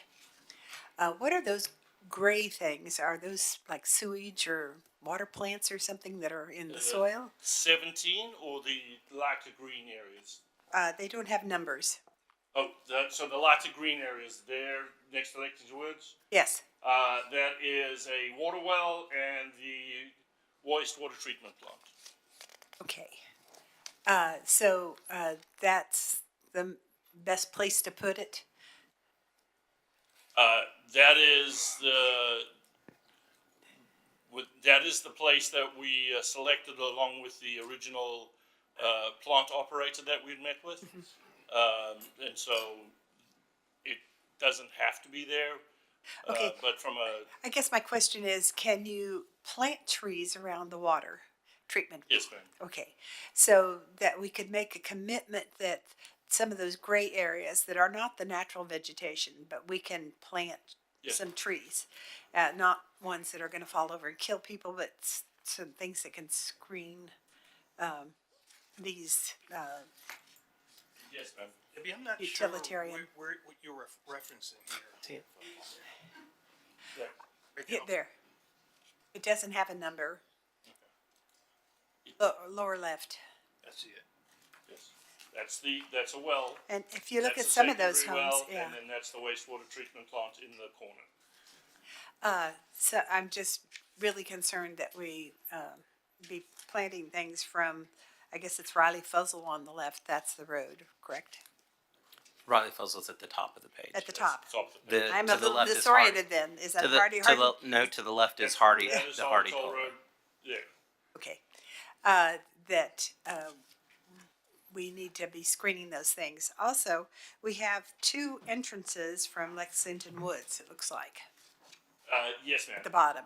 Now, these are the ones that we're expecting that they are going to be convenient for the people in Lexington Woods, and we're hoping that other people will not use them. So the entrance to the right-hand side by the detention pond, that is a secured gate. That is a public road right now that we would be tying onto the public roadway. But we have committed to putting a gate on that roadway so that we could use it for bus access, but it would also be there for required fire access. On this side, Let me interject. We also deliberately did not intend that to be a through access. And so as Gary's saying, because there is a gate there, only and primarily for our buses, one of the things you'll notice is there's no loop around into the complex from that access. So Gary, or if you guys can show how that loops into the complex, that's primarily for buses. We're actually only looking at the buses that will be coming from Lexington Woods. The primary entrance for buses that Gary's already pointed out is number 2 at Riley Fuzzle. Because we're all operations, we control that. We know where the buses will come from, where they'll enter, and we plan to limit the access to that. Thank you. Those gates will I have- remember you saying that Those now. gates will kind of Yes. have like a easy tag. an easy tag on them, so when they come up to the gate, they'll Yes. be able to get in through an The easy ones tag. that open up. Okay. How tall are the fences that are keeping this courtyard area secure? they're 8 to 10 feet. Okay. So, And it'll have, so we don't have any pole vaulters that are gonna go over or anything like that? well, if they're that good, I'm sure the coach will sign them up immediately. Where is the facilities for like the air conditioning that you're talking about, that it's gonna be much more efficient? So it's hard to see here, but if you will look where number 7 is, and then to the left of that, join us a little bit. There, right there. Inside that area is the service yard. Okay. That's where our kitchens are. So that's the back of the kitchens, and we put the HVAC plants there, so they tucked away. Good, thank you. And then again, it's repeated on the 9th grade center. We'll have a smaller plant on that side to service the 9th grade as well. Repeat that. Are you saying that all students that are coming in on the bus will be entering at number 7? No, ma'am. Well, yes, Are number you 7 just is where telling the student drop-off for buses is. So all the buses come to that down, Joannis. And car riders? Car riders will go in at number 9. And then parent drop-off is at the front at number 4. Trustee Hodges, I see you're next. Yes, thank you, Madam President. I had a question about I saw the auditorium on there. So is there one auditorium on the campus, or is it?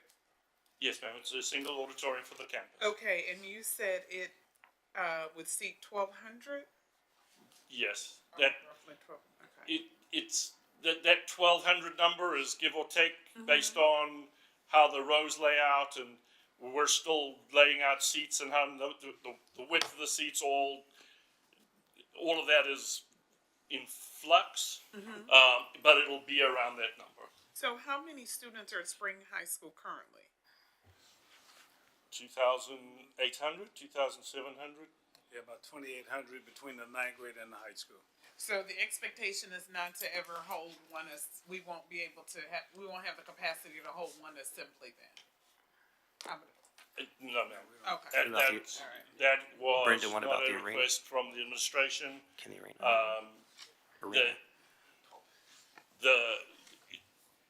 The debate debate is if you build it too big, when you have performances and you only have 100 parents show up, then you have this massive empty hall. And so there's a balance there about how many students do you want in there. You would hope to get one whole class, so the ninth grade being your biggest class, around 800, 900. So you would definitely be able to get the entire class in there. And that way you can do multiple assemblies in that space if that's what you want. But yeah, there's always a balance on having too big a space, and then it's very difficult. And Dr. Clark very difficult if you're playing an instrument and trying to project to the back of that space and trying to make that noise, fill that space up. The acoustics. Yeah, okay. It's a balancing act. Okay, and then what about, I may have missed about the parking, so how many parking spaces do we have or being proposed, and will they accommodate, for example, if there was an assembly and say if that space hosts 1,200, do we have parking to accommodate, I guess, even if it's 2 per car?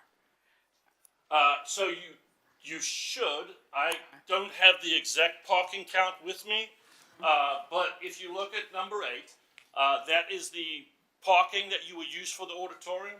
Okay. But at number 6, that is the bus parking. Obviously, during an event, you wouldn't have buses there, and so that would be overflow parking for it. And you still have parking on the north side there where the senior students park. So you have parking all the way around. I think our total parking count on the campus is just under 2,000. So we have plenty of parking spaces, even to the point where the number 11, which is the band concrete area, the band watching space, that can be opened up and used as parking if band is not practicing there. So there's a lot of concrete out there for parking. Thank you. Trustee McDaniel? Thank you. I just have one question for now. If we go back 2 slides with the community question number 4, when I know, because we attended one of the community meetings, and so I know that the aviation program, it was, the next one. We asked the community members, have we asked students this question? That's a Dr. Parasol question. Oh, well, okay, so maybe I should rephrase. I would like us to ask students this question because they're the ones that will be going through the program.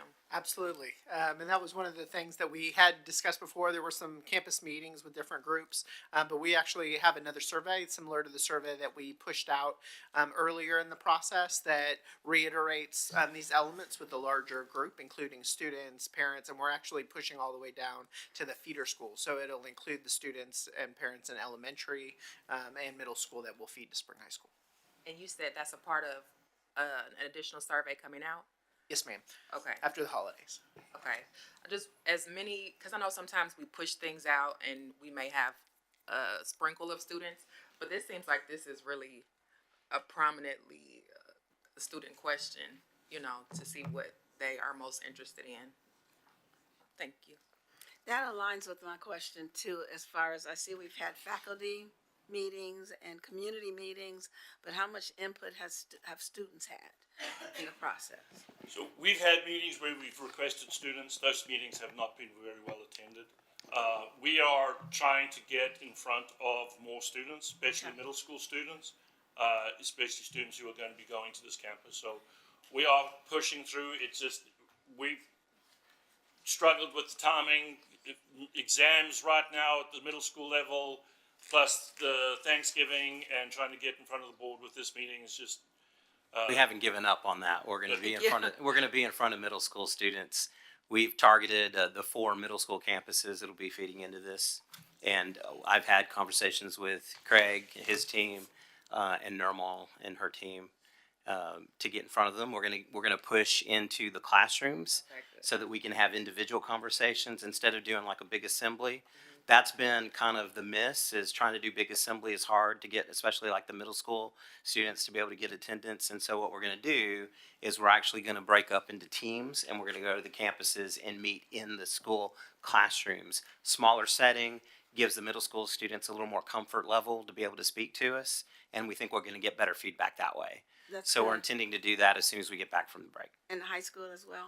Yes, ma'am. Because they're the ones that are in the building now that could. Yeah, have so some they'll really give valuable us input. like now feedback, and the middle schools will give us, the feedback of, hey, what we would be looking forward to. Yes, ma'am. We really think the classroom angle is going to be the better angle to get us that direct feedback because it's a smaller group setting. They're going to feel more comfortable with that. Thank you, trustee Newhouse. Yes, if you'll go back to page 23, the map.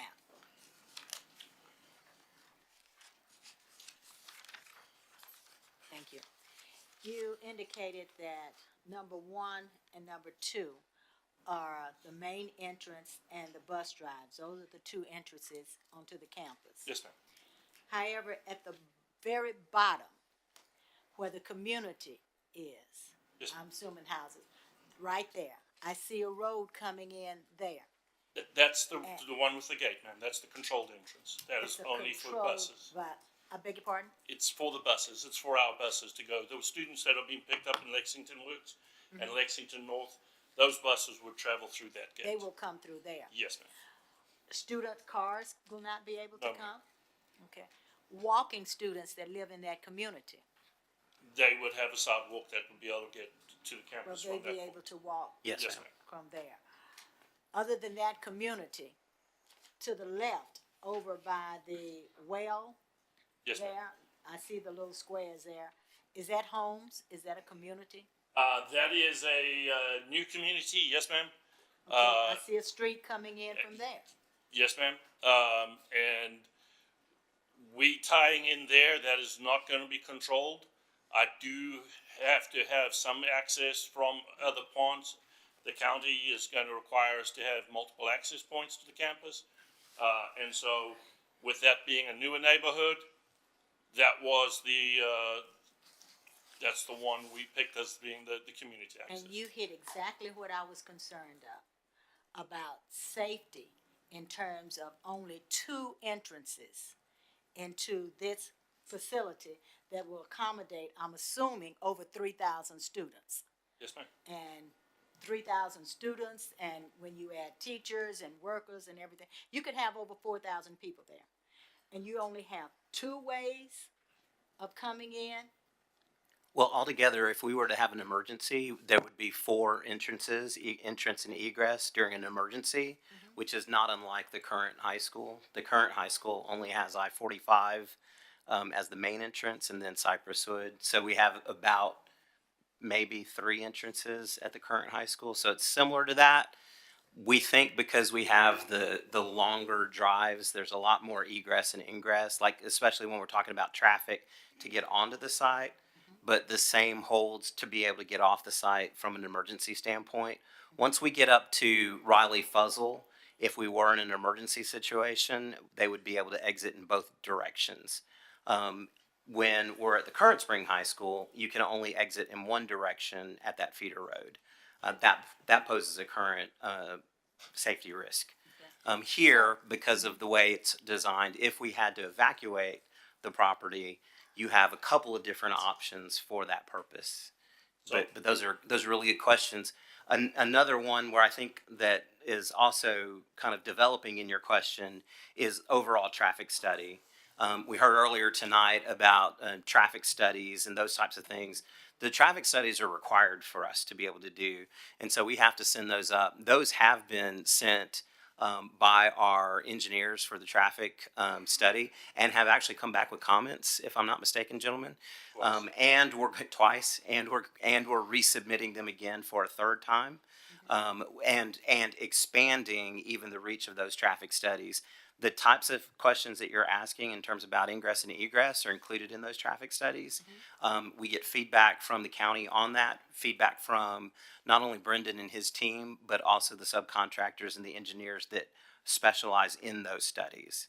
And so all of those are taken into account when we look at the design for the site.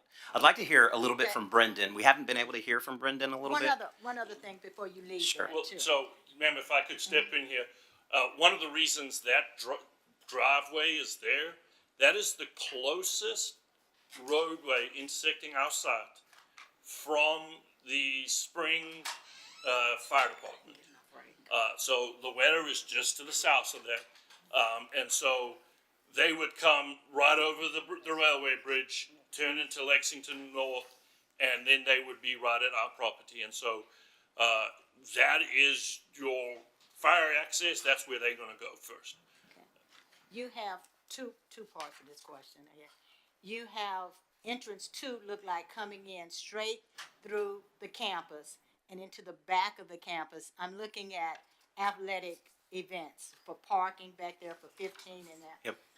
But again, coming through the community, since that's in the back. Yep. Students are gonna go, I'm in a hurry, I don't wanna go through that. I wanna come through the community and come the back way, cause that's the closest way to the football field. That's the closest way to the softball field, is to come back there. Again, are we talking about a locked up gate Yes, ma'am. to keep people out? Yes, and ma'am. not being able to go around? On the Lexington Woods side, the one on the right side, that is what we're talking about. With an easy tag, I think you said. Yes. An easy Easy tag entrance. Right. Okay, then. And then you we got have- your well Yeah. over here to the left. Yes. Yes, ma'am. The only way I see they can get to that well is they have to come across the campus. Maintenance, and you're definitely going to have maintenance Yes, ma'am. coming to that well area and to the, little barn there. Yes, So ma'am. they gotta come on our campus Hey. to get to us. I would look at trying to find another way of having, Okay. other, when I say maintenance, I'm talking about electrical, wires coming through. You got all kind of maintenance people that come onto your property Gotcha. that have to maintain this well in that area over there, rather than have them come through our campus, because that looks like that's the only way they could come, unless you let them come through this little community entrance in the back there, or you build them their own road, their own access to that And well there, without bothering our campus and our students. yes, ma'am. And we those squares, they are not set in stone. If we can find another piece of land where we could push those to, that would be a way for us to get them away from that entrance and concealed somewhere else. And so that may be an option for us. It's good input. We can You definitely got look at that. students who are going to venture. Yeah. Students are not gonna stay on this campus with that road right there and that, deal right over there. Mr. Reynolds is laughing because he knows students are gonna go over there to try to smoke and drink, get away and be students. And, This is good feedback, and I have some thoughts on your feedback in terms of getting back with the team and in That's too terms of what close. we can potentially look at. too close So to the what- campus. Okay. Thank you. Feedback. So, trustee Adams, you have I want to ask a few of my questions now, if I can. okay. Would you want to hear from Brandon first, or you want to go ahead? Actually, the first one is sort of directed towards Mr. Hoffman. Okay. There was a new term that I'd never heard before, charrette. Can you talk a bit about what that process is like, and how is that different from a community meeting? Yes, sir. So when we started the process and trying to look at how pieces actually go together in a building, it's a very large scale that we're talking about. When you're looking at the site in general right now, you're looking at over 200 acres, and that's pretty hard for people just to understand in general. When you see the size of a football field, you think, oh, that's actually a pretty large scale, and you compare that to the building, you start to see how large this site truly is and how far away from things you might be. So what we want to do is when we engage with teachers, when we engage with staff, when we engage with community members, we want to break things down into components that are digestible. That way you can actually sit through and say, my wing is located where within this massive facility that we're designing on a campus that we're truly trying to develop. Where do I actually sit? Where do I actually function? Where do I go? So we bring people in and we say, okay, if you have a chunk of space, we don't need to talk about the actual room itself yet. We don't need to talk about the locker room. We don't need to talk about the space. We need to find out where on this site and where within the realm of space are we going to be located. So we bring people in and we walk them through those chunks and we try to get those located on the space. we sat with the community and came into the office and we walked through a few different iterations of what that might feel like, what that might look like, what that might be, a sense of that, and got some really great feedback as to kind of guide us towards a final understanding of what the site might lay out to be. So in those conversations, we gain a lot of insight as to good, bad, things that we think are that we hear from the community, from the teachers, from staff that are good things So that we want to do. So I was trying to see a distinction between the charrette process Yes, sir. and the community meetings process. What's the difference? So, I'll put it like this. The word charrette comes from a French word meaning a small cart. In the Sorbonne Architectural School, the students would carry their drawings on these small carts. And the charrette process became known for its speedy, very fast drawing style. So when they bring the community in, we're drawing as they're talking. And it may not be drawing, it may be, here's a square of paper that represents your space and where does it need to go. And then you start spreading out the pieces of paper and, well, the cafeteria wants to be up front and the library wants to be near it, or does the library move back? And you move the pieces of paper around as people are talking to come up with a very quick study of, okay, where do things need to be? And so this is an that's that internal process, Gary, right? Pardon, sir? This is an internal process. This is the teachers. It's with the stakeholders. It's with stakeholders. Whoever stakeholders happen to be in that process, and so that's those meetings we had. And you saw in the pictures, you saw the community in there. You saw us. Don't we have some of them Yeah, here? even when we were doing all the way down into the classroom space, we sat with the teachers and we actually laid out. There was one where I showed my bald spot, which I didn't know was that bad until we were putting together a presentation. So that was really great to see.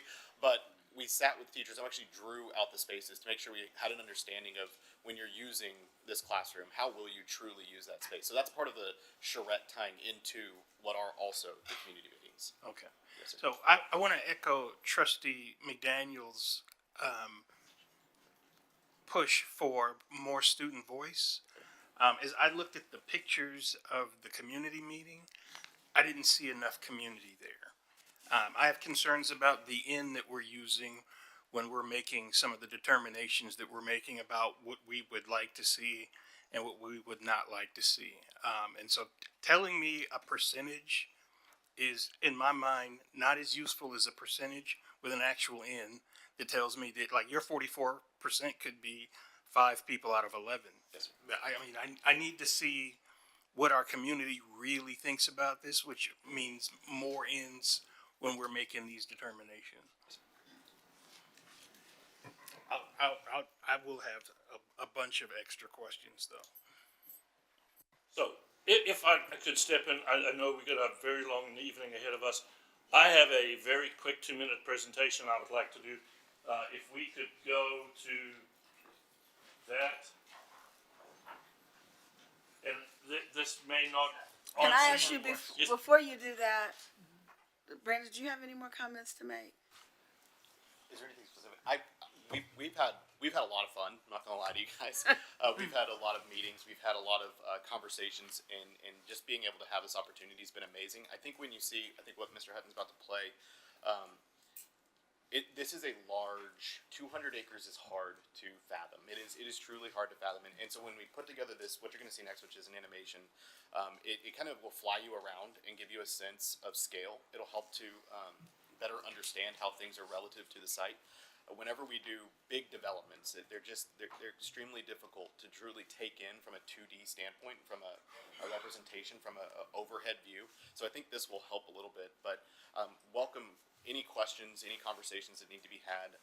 Welcome any input, and we look forward to meeting with the students more and talking with them. So we are excited to continue. Yes, ma'am. All right, Trustee Hodges has one quick question before we play the. Gary, refresh my memory. How the Epic Center? How many will that seat?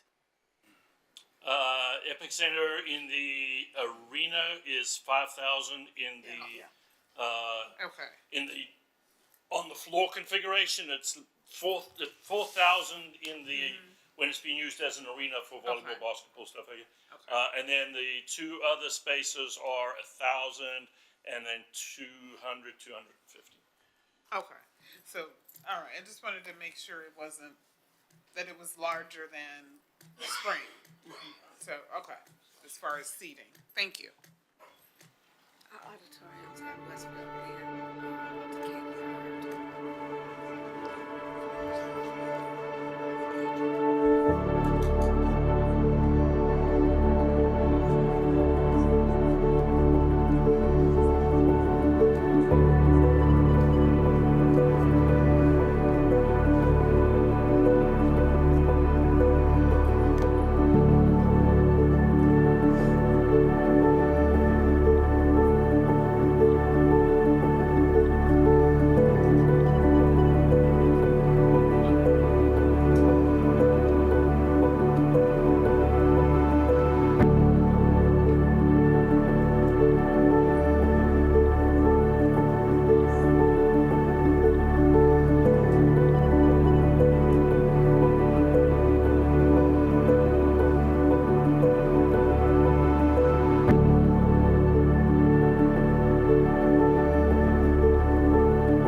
That's awesome. It looks almost like a college campus.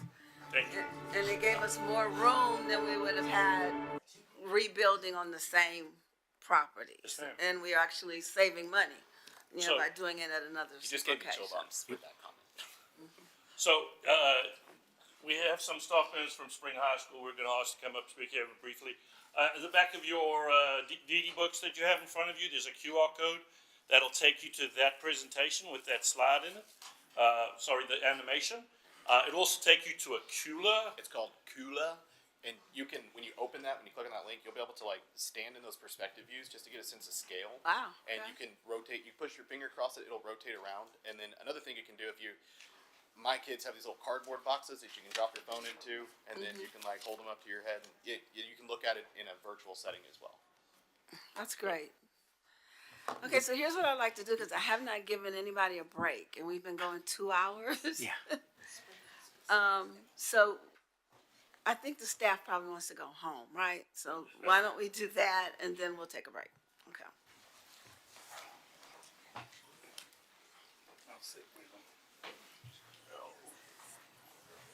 Staff member and and dedicated community member.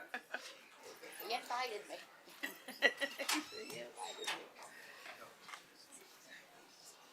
Well, first of all, I'm honored to be here. Julie Wyrick. This is my 25th year at Spring High School. We know you. I was asked on multiple occasions how I felt about a new school, moving to a different location. Miss Debbie came to me and was kind of nervous about it, and I said I'm super excited about it. I listened with great intent, and I know this probably wasn't part of what I was supposed to say, but some of the questions that were asked about our input, when we had the opportunity to meet with those people, it was amazing. I honestly went into it skeptical, because, you're gonna do what you're gonna do. That's kind of our mindset, or my mindset, sadly. And Mr. Reynolds, he had talked to me on multiple occasions. He has changed how I feel about what's going on at Spring High School, how long I want to stay at Spring High School, to continue to stay at Spring High School. And I didn't know how I felt going into that meeting. And we got in there, and all of those feelings were just gone. It was comfortable. they heard what we had to say. I don't necessarily want to speak for other people, but I will tell you that, like, I know that Mr. Reynolds invited Patrick Fuchs, one of our ag teachers. They're so excited they cannot stand themselves. They didn't talk about the ag part. They didn't hit it. It's kind of out there by itself, but they get to have their own thing. And they were so excited. It was so much fun to listen to them. I've talked to a lot of the people that were in that meeting. They couldn't be more complimentary of what happened in the meeting. Mr. Reynolds instructed us, tell them what you want, because you will not get it if you don't ask. He said, tell them what you want. And I was like, you're right. I went and spoke to all the female coaches, or the girls sport coaches, and several other coaches to say, what do y'all want? I'm going to go in and represent you. I'm going to tell them what I want, but I'm going to represent you. I'm going to represent the PE staff and as much of athletics as possible. They told me, I brought it to them, laid it out. They had it all laid out on the table. And those little meetings, what was that word? That, how they move things around. They did that for us, right in front of us, with the plans. The plans sitting there.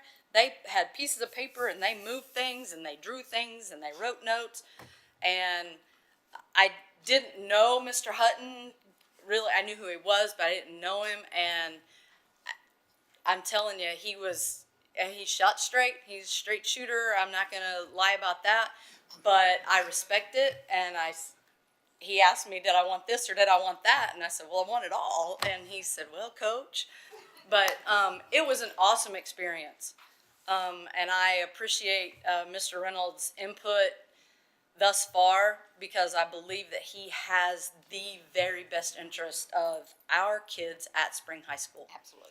And I think that he's to be applauded, and I hope he's promised me that he's going to see it through, and I promised him that I'll be his right-hand man. She is. To echo what she said, each department got a chance to meet with them to have their allotted time. PVA, I don't think they realize PVA is 4 or 5 huge groups, each with their own needs. And so we got to meet, and there wasn't enough time for us to go into the itty-bitty things. So they were very, very accommodating with us. They gave us the chance to meet one-on-one with an architect and say, well, choir needs this, this, this, and this, band needs this, this, this, and this, theater needs this, this, this, and this. They were very accommodating. And I want to echo what she said about Mr. Reynolds. He couldn't have been better. And the layout when we actually had the meet, and no, I'm not a staff member, but the choir director couldn't be there, and so I represented the choir. When they had the layout and they showed us everything, however many questions we had, we were free to ask. And originally, when Mr. Miranda asked me, what do you think about changing and being in a different location? I said, well, no. And then I talked to her. And she said, well, think about it. We need new everything. If we get a new site, we get a new everything. So I said, okay, I'm on board. But these architects could not have been more accommodating to the staff. Fantastic. Thank you. We want to hear. I don't have to say. You don't have anything else to say, Mr. Reynolds? He said it. They said it all. They said it. No, it's been a great experience. I've gone through the experience once before with a 9th grade center, but this is like a huge project. And what I learned from the first experience, you have to have the input from the staff, and then you have to have the input from the kids, and we'll do that. And starting in middle school, because this will be their school, that makes a lot of sense. And hearing from the kids right now, the only thing we're gonna hear from them is, I wish I could be there. Yeah. Why we couldn't do this when I was in school. Good point. But we'll definitely get input from them, and hopefully keep this project moving. It's definitely needed, and you have some really good people and a lot of great students that deserve this opportunity. Thank you. Thank you very much. Great presentation.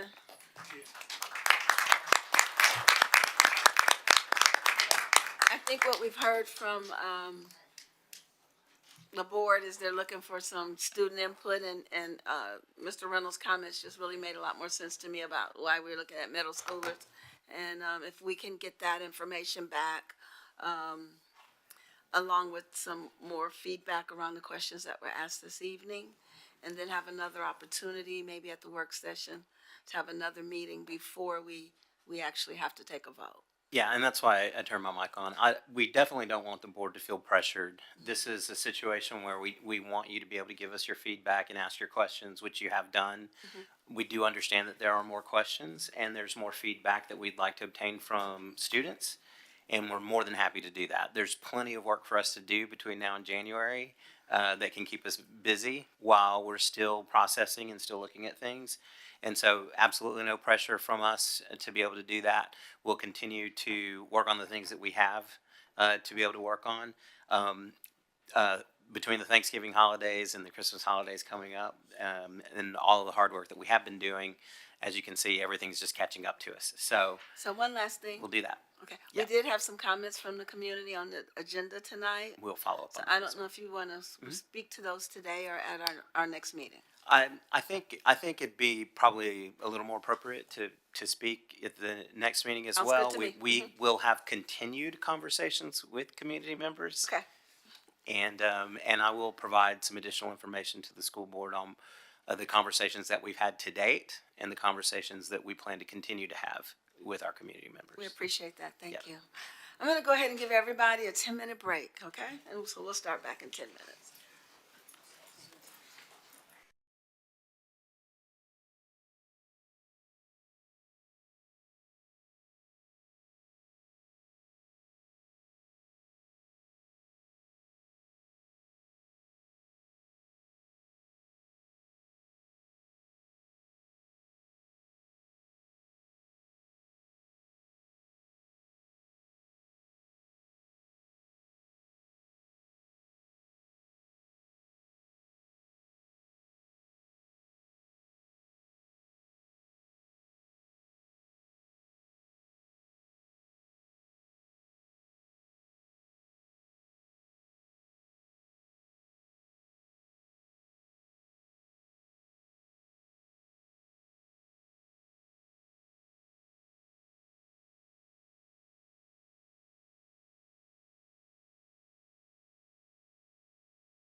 will now reconvene the open meeting.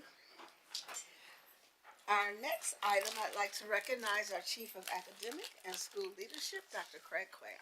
Thank you so much, President Durant, esteemed members of the board, and Superintendent Hinojosa. Thank you so much for allowing us the opportunity to go over our 24-25 beginning of year student achievement update. We are joined here by three fantastic leaders, starting at the very right-hand side. We have Dr. Hilarion Martinez, who is our Assistant Superintendent for Elementary Feeder 2. Next to him is Dr. LaTracy Harris, who's our Assistant Superintendent of Academics. And to her left, we have Ms. Nirmal Lim, who's our Assistant Superintendent of Middle Schools. And the three of them will be leading this presentation today. Perfect. As with everything, our work is always going to be grounded through the 6 pillars of our strategic priorities. And our BOY is specifically grounded ultimately by our student outcomes. But it does touch almost all of these pillars, from equity to leadership to engagement. As we always hear in everything that we do, for every initiative, every project, and every layer of work, everything is rooted through our theory of action. But also included on this slide is something different. It's something that the board has adopted in years past, and we have engaged our theory of change. And our theory of change is really rooted through our tiered support model, where we really strategically focus on how we're providing and allocating supports, specifically though to our most struggling schools. So we look at the theory of change as kind of our performance management model. Our goals have not changed. The goal is still, by 2027, that we are going to ensure that we have no DNF schools in our district, and that we ensure that we offer a high quality seat no matter what school in Spring ISD for every single student. In our mindset revolution, we have heard this conversation many different times that President Durant, Trustee Adams, and I have had these conversations specifically around Lone Star governance. And the core thing that we always hear is that student outcomes do not change until adult behaviors change. Transformation begins with us. Student outcomes will never improve until adult behaviors evolve. The responsibility is ours to model that change we wish to see in our schools. We must shift from compliance to commitment, from excuses to accountability, and from reactive measures to proactive strategies. The future of our students depends on our ability to challenge the status quo, embrace discomfort, and lead with a relentless focus on equity and excellence. Until we, as educators and leaders, transform our mindsets, practices, and our interactions, we cannot expect our students to reach their full potential. The change starts with us because we are the genesis of transformation. And with that, I'm going to go ahead and turn it over to Dr. Harris, who's going to take us through our 3rd grade data. Thank you, Dr. Clare. Greetings, President Durant, members of the board, and Superintendent Dr. Hinojosa. I am excited to be here tonight to share our 3rd grade beginning of the year MAP reading and math data.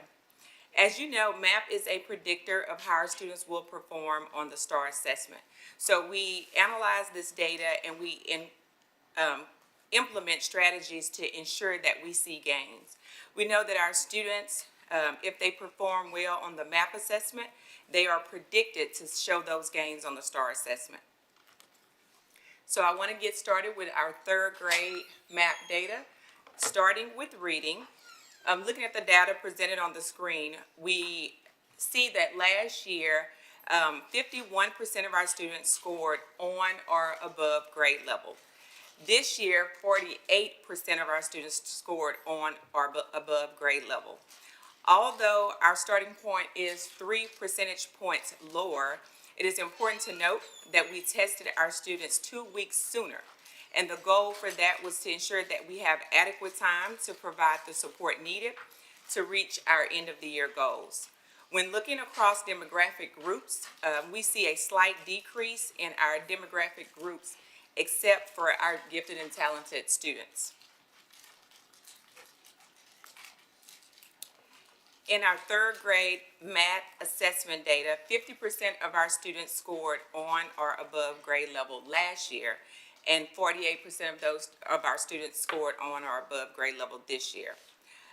Across the demographic groups, we see a slight decrease in all subpops or demographic groups except for our African American and our gifted and talented students. Before I dive into the specific inputs that we have implemented this year to address any of the concerns in our performance, I'm going to turn it over to Ms. Lim to discuss our 8th grade data. Good evening, Madam President, board members, as well as Dr. Hinojosa.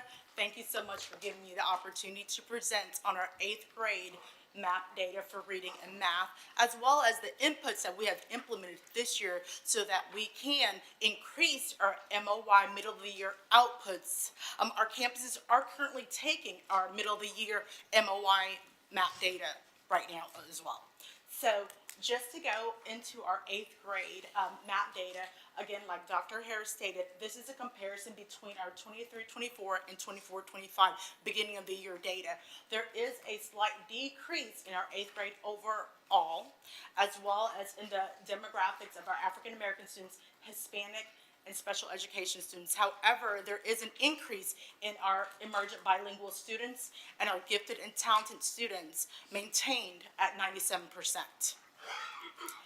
Going into our 8th grade math data for the beginning of the year, there is a decrease in our 8th grade overall for our beginning of the year math data in all our African American, our Hispanics, our emergent bilingual, our special education.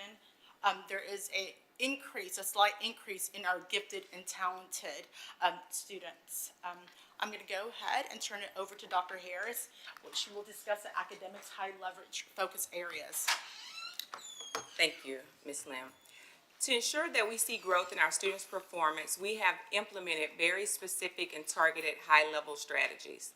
I want to start with our writing plan. We reviewed our students' performance from last year, specifically on our extended constructed responses, and we determined that we really needed to put together a very robust writing plan. Within our writing plan, it outlines the professional development needed for our teachers and our leaders. Within the plan, we also included writing sample collection dates. We wanted to make sure that we are able to collect writing samples to be able to monitor how our teachers are teaching writing, how they're scoring writing, as well as providing feedback to our students. Additionally, by collecting the writing samples, we were able to use them for professional development. In a recent training that we had at our learning fair, we were able to print those writing samples. We gave them to the students, we had the teachers to read them, we had them to score them, and then calibrate and discuss next steps. Additionally, we also provided a training for our principals in doing the same thing. We were able to use those writing samples, provide those to our principals, have them to read them, score them, calibrate, and then discuss next steps for ensuring that our teachers had the support they needed during PLCs. As we know that we have implemented a new science curriculum, which is HMH. So we knew it was important to also create a science plan which outlined the professional development that our teachers and leaders will receive this year. We also know that our teachers received science kits, and we wanted to make sure that we provided professional development so they knew how to implement those science kits so that we have hands-on learning in our classroom. Another high leverage input that we implemented this year is our unit assessments. We knew that it's very imperative to closely monitor the progress of our students. So we're providing unit assessments for students to take at the end of each unit. Last year, our students took a fall checkpoint and a spring benchmark. We didn't have unit assessments mandatory. So this year, we wanted to make sure that our teachers could quickly intervene and close any instructional gaps. So we have unit assessments that we give at the end of every unit for our teachers to use. Another just-in-time monitoring tool that we're using are exit tickets. Exit tickets are being provided to teachers to progress monitor the students' performance in real time. So we are creating those exit tickets at the district level, and the reason is because we want to make sure that they are aligned and are rigorous. And so we are providing teachers with those exit tickets. Teachers are able to complete their lesson and then provide students that exit ticket to see if the students mastered the content that was taught for that day. If students are not mastering the content, it gives teachers an opportunity to intervene in real time. In addition, we provide a scope and sequence document that outlines the curriculum framework for each subject and grade level. It is essentially the roadmap that tells teachers and leaders what content will be taught, for what duration of time, and in what sequence. It also ensures that we cover all standards before the state assessment. This year, we enhanced our scope and sequences, and we included a landing page. The landing page has many resources that our teachers need to be effective. Some of those resources include writing rubrics, lead forward documents, and instructional supports from our multilingual and our special services department. We wanted to make it like a one-stop shop for our teachers. And so we compiled all of those resources that they normally would go out and have to find, and we put that in a one-stop shop format. Now we know that in the world of academics, there are a lot of important deadlines, such as when assessments are given, when writing samples will be collected, and when professional development will be provided. So we created an interactive academic hub, which is like one centralized platform to ensure that all of the critical information that our leaders need is in one location. This hub allows us to house data reports that we need and we use to track performance of our campuses. With this interactive academic hub, we review it with our assistant superintendents every Monday during our PLCs so that they are aware of any upcoming deadlines that are approaching so that they can ensure, that they keep compliance with their principles. Regarding professional development, we understand that in order to ensure the success of our teachers and our leaders, we must have high quality professional development. Our professional development starts in the summer with the Summer Leadership Institute, which is for leaders, our Summer Teacher Extravaganza for our teachers. We also have content academies to ensure that we are doing a deep dive in our content. And then we provide a new teacher academy for all of our new teachers to the district, and then a new admin academy for principals and APs with 0 to 3 years of experience who are new to our district. The goal of our summer professional development opportunities is to ensure that our teachers and leaders have a solid understanding of the curriculum, have access to all of our curriculum resources, and are ready to hit the ground running on day one. We don't start with our summer professional development. We continue our professional development throughout the year. We start with our job-alike professional sessions during pre-service. In addition, we have a learning fair in the fall and in the spring. During our October learning fair, we had 446 participants, which is a drastic increase from previous years, so we're really excited about that. Not only did we increase attendance at our learning fair, but we also surveyed the participants to gauge if they felt that the professional development that they received was effective, and 96% of our participants at the learning fair indicated that the training was either effective or highly effective. Another initiative that we are implementing this year is our district-wide PLCs. This year we have a profound focus on our PLCs. We are pushing into elementary, middle, and high school professional learning communities to ensure that we are supporting our teachers. We know we have a lot of new teachers or DOI teachers in our district, and we know they need the additional support. One of the things that we did in elementary is we adjusted the master schedule, giving the elementary teachers a 90-minute PLC. And so this has been extremely beneficial and helpful to ensure that we have time to analyze data, we have time to EDBAT and practice, and we have time to do a deep dive in our curriculum. Another initiative is that we are taking advantage of our 3 professional development waiver days that we received this year. We are very grateful for those professional development days. We offer district PD in the morning, and then the campus principals are able to offer campus professional development in the afternoon. So they have been highly beneficial, so we want to thank you, board, Dr. Hinojosa, Dr. Cuellar, for those professional development days. So as you can see, we have many strategies that we have implemented this year. And the goal is to make sure that our teachers are prepared so that we are seeing an increase in our MAP and our STAR data. So now I'll turn it over to Ms. Lim to discuss our leadership high leverage focus areas. Thank you very much. Our work this year is grounded in the Effective Schools Framework. The Effective Schools Framework is a research-based model that was developed by TEA to help campuses that were struggling under state and federal accountability. However, the framework, the initial implementation, was for campuses that were targeted improvement or comprehensive support improvement. But it has definitely evolved, not just to campuses that are struggling, but to all campuses, regardless of their accountability rating. So the ESF framework is broken up into 5 different levers. The first lever is strong leadership and planning. The second lever is strategic staffing.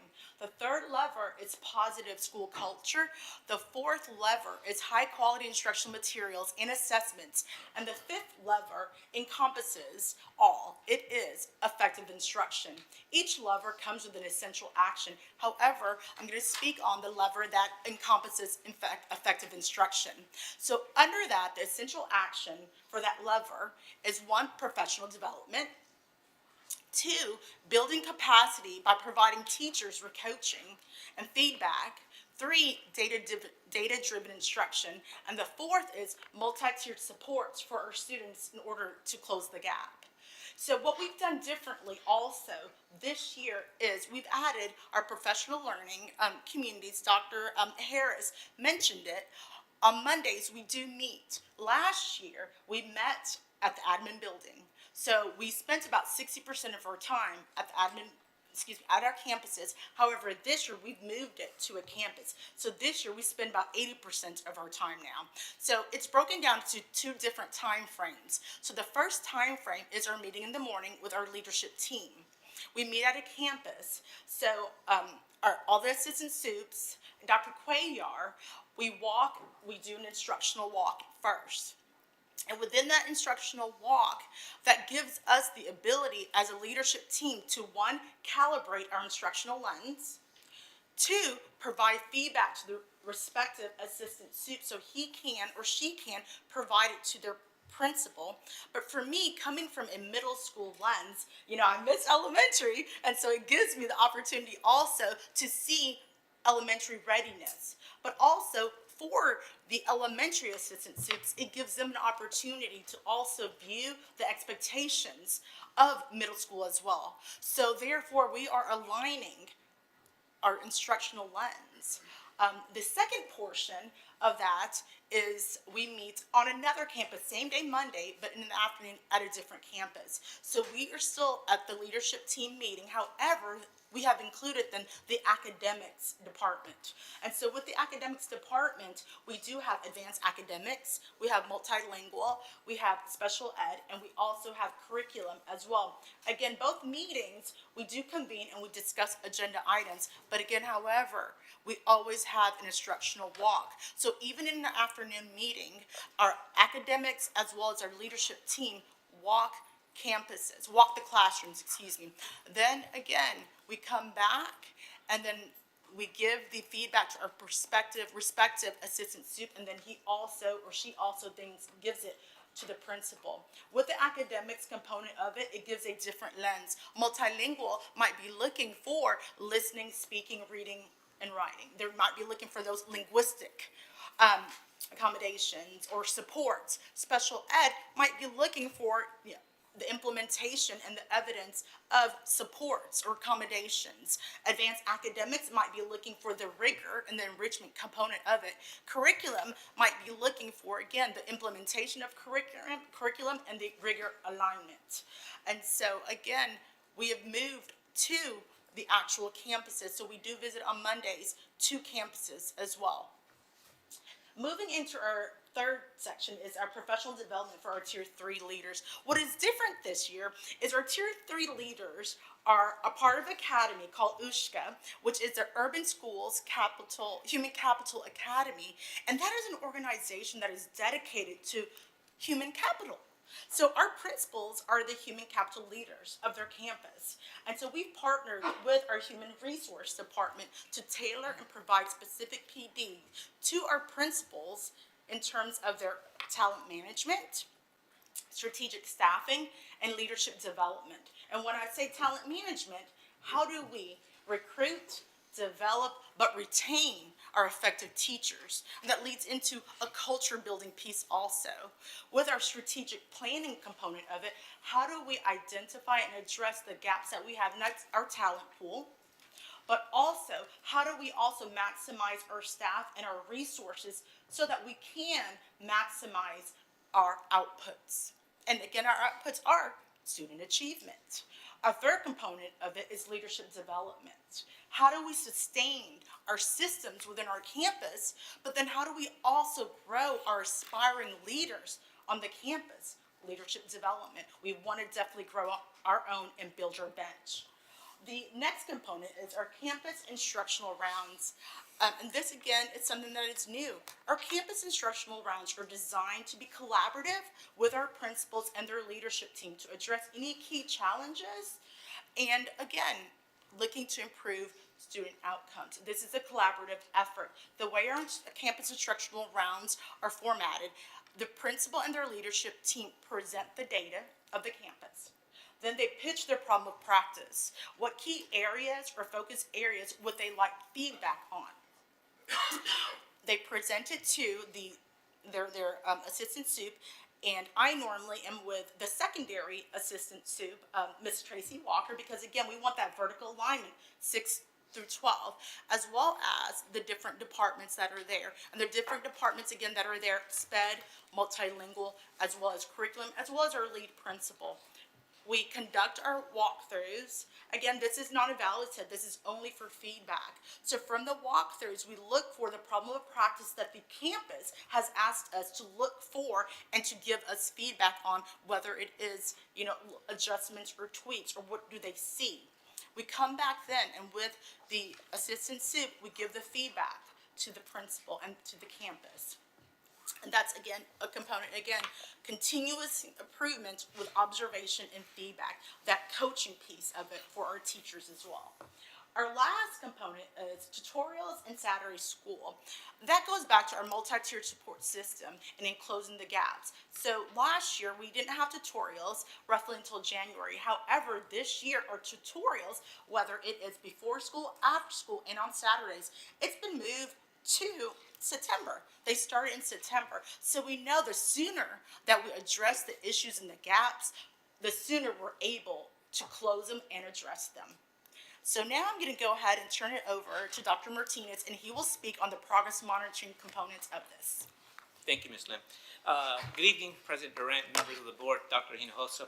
So over the summer, as we developed this comprehensive plan, we took time to reflect on systems needed to monitor both the implementation of the plan and the effectiveness of these new academic inputs. This is important because all too often in education, we come up with these great strategic plans, but we fall short ensuring their successful execution. With that in mind, one key strategy for progress monitoring these new initiatives is increasing our presence where it matters the most, on campuses and in classrooms. Like Ms. Lim mentioned, one way that we are accomplishing this is by shifting our Monday meetings from central office to the campus level. This allows us to support a campus in the morning and another campus in the afternoon.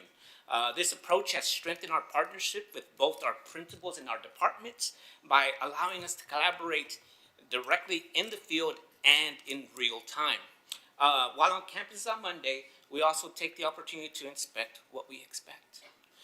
Instructional rounds have also been transformative in monitoring the implementation of this plan. These rounds, again, include the participation of our partner assistant superintendents, our amazing master lead principals are also present, and representatives from various departments. Now, the goals of these instructional rounds are first is to monitor the implementation of our campus improvement plans. Many times in the past, the CIPs have been viewed mostly as compliance documents, and this year we want to change that mindset so that our CIPs, our campus improvement plans, are front and center during our instructional rounds. During instructional rounds, we also evaluate adherence to our established non-negotiables. We review the latest data for the campus that we were visiting, and also we are sure to leave our leaders with actionable feedback and next steps that are going to assist that leader in moving that campus forward. Now, this approach is a significant shift from last year. In previous years, as an assistant superintendent, I would be working in isolation really with my feeder pattern, but broken down the silos, and we're fostering collaboration and collective problem solving to ensure that all of our schools move forward. Another way that we are enhancing our progress monitoring is by significantly increasing the number of walkthroughs and observations that are conducted by our appraisers every single week. Research consistently highlights the positive impact of leaders in spending significant time in classrooms, observing instruction, coaching teachers, and providing feedback. Last, and one of those important strategies for progress monitoring our new academic inputs is the focused and consistent review of student data. At the end of the day, we need to know whether our efforts are having a positive impact on the bottom line. While data tracking is not a new strategy, what we're tracking and how we're tracking represents a significant shift from previous years. In conclusion, we are confident that the work that we're doing is going to lead to significant transformation of our student outcomes. Please know that as a school leadership, as an academic team, we are constantly reflecting on what I can do to be the genesis of change and shift the trajectory of our district and ensure that we are on course to achieving our North Star goal. And so with that, I'm going to turn it over to Dr. Cuellar. Thank you so much, team. I really appreciate the presentation. I do want to, board, acknowledge that we do have some leaders also here in the audience. Want to go ahead and recognize our dynamic middle school principals here to my left, Ms. Knowles and Ms. Doucette. If you could just rise and just want to acknowledge you. Thank you for being here tonight. And also directly to my right, we're joined by two of our dynamic elementary leaders. We have Miss Melissa Warford and we have Miss Cecily Parker that are joining us here tonight as well. As we reflect on the presentation today, it is clear that our journey is both ambitious, but also purposeful. The numbers do reveal not just the challenges that we know that are before us, they also reveal a lot of hope and opportunity as well. Opportunities to ignite the kind of transformation that shapes futures and uplifts entire communities. I want to acknowledge, and we all know this, that there is an attack on public education. We acknowledge that this is one of the most challenging times, one of the most challenging years for our educators and our leaders alike. Our leaders and educators are working tirelessly, and in many cases working longer and harder with less. Their dedication, resilience, and unwavering commitment to the success of our students inspire us all, but serve as a powerful reminder of why this work matters so deeply, because our kids deserve it. We stand here not just as educators, but as architects of hope and catalysts for change. With every student, every classroom, and every achievement, we are building the foundation for something extraordinary, a brighter tomorrow, where excellence is a standard, equity is our guide, and success is the birthright of every single child we serve here in Spring ISD. This is the genesis of transformation. Together with your continued partnership and unwavering support, we are poised to break barriers, rewrite narratives, and create a legacy that will inspire generations to come. The path forward is challenging, but is filled with promise and possibility, hope, and opportunity. Thank you so much, School Board, Superintendent Hinojosa, for all of your support in this arduous, challenging, but incredible work. With that, we'll leave it open for questions. Trustee Adams. Thank you for that presentation. I really appreciate the discussion of the mindset shift. And I know that's something we're starting to do, and like those sort of cultural changes take some time. So I want to applaud you for sticking with that language and pushing that forward.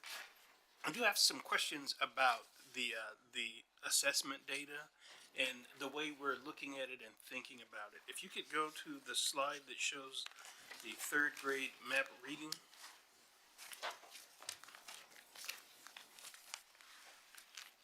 Inquiry. These are different cohorts? Yes, sir. These are two different cohorts. It's 1 year to the other year. Yes, Is sir. it possible, using the platform that we do with the map testing to see, well, there's a couple of ways to think about looking at this. One, cohort to cohort, like, so these third grade kids, what they do in the second grade? And like keeping the cohort, and I know we have a lot of mobility and other challenges with keeping cohort data, but as much as we can, keeping track of what the cohort is doing, and also looking at what the end of year data for the cohort look like, and sort of it means we might have to control for summer learning loss, but I think that's a more useful way if we're thinking about this in terms of a continuous improvement cycle to look at that data. So looking like at two different cohorts, I don't think is as useful a way of getting the improvement that we want. Because, and I know they're probably doing this at the teacher level. I know I did. Like I was looking at what my kids had did before. But I think for us, as we're monitoring, it's a useful way for us to see the data as well. I agree, Trustee Adams. What we will see currently right now, we have our schools that are engaging in the middle of the year assessment. Like as we speak, this is the window. So I really look forward to really engaging the board in a much deeper dialogue in February when we really do go through a deeper analysis of that data. I do want to acknowledge that speaking directly for 8th grade, because the 2nd grade doesn't have the STAR assessment. I'm just speaking to STAR, not to MAP. Okay. But the beginning of the year data for our 8th graders does significantly correlate to how our 7th graders ended with STAR. There is a direct correlation to where our students are starting to where they ended, to that point. But we are going to have a myriad of different ways of breaking the data down, as the board is used to that for our middle of the year conversation. We're really excited to dig deep into that data, especially when we have growth in front of us to actually look at. Right, because, and that's my last point, as we move into more Lone Star governance, one of the things that will be a priority for the board is a much longer discussion about student outcomes. Like much more of the meeting consisting of deep dives and deeper conversations about what the kids are actually doing, what they need, like those types of conversations. So as we move forward in the Lone Star governance, I just want to put that out there. Agreed, sir. All right, I'm gonna recognize Trustee McDaniel. This was actually her request for this presentation. Yes, so thank you for the presentation, and all the work that clearly is being put in, making changes from year to year based on, what you see. In the same vein of Trustee Adams with the presentation of data, I would love to see who's not here. So this is on and above grade level. I would love to see, and I don't know if MAP breaks it down this way. I know M-Class does, well below and below. Does MAP do it that way? MAP breaks it down in three. Yes. Yeah, MAP breaks it down in 3 areas. You do have the masters, you have the honor above, and then you have the do not meets, which would be the equivalent to the do not meets and approaches. Okay. So you do have those three different cut scores that give you that RIT average that will kind of tell you where your students are at that point in time. Okay. Yes, so that, just to have a comprehensive view, looking at all of the student groups. I know we are predominantly African American, Hispanic. We still need to look at everybody. And then in that same vein, I would love to see our pre-K through 2nd grade, because a lot of times we start in 3rd grade and we start looking when they get to STAR, but the work to prepare them is pre-K through 2nd grade. So just to see how are they doing, what is happening, what changes need to be made. In the same vein, it will show us trends, and hopefully, like we have our pre-K 3, we start to see, those impacts when it comes to our map as well. And I do have a question about, and just like you said, I have a lot of questions, so I'll probably hold some of them, but just some of the higher level questions with the reading academies that many of the teachers completed in the last couple years. I'm wondering, how are we linking that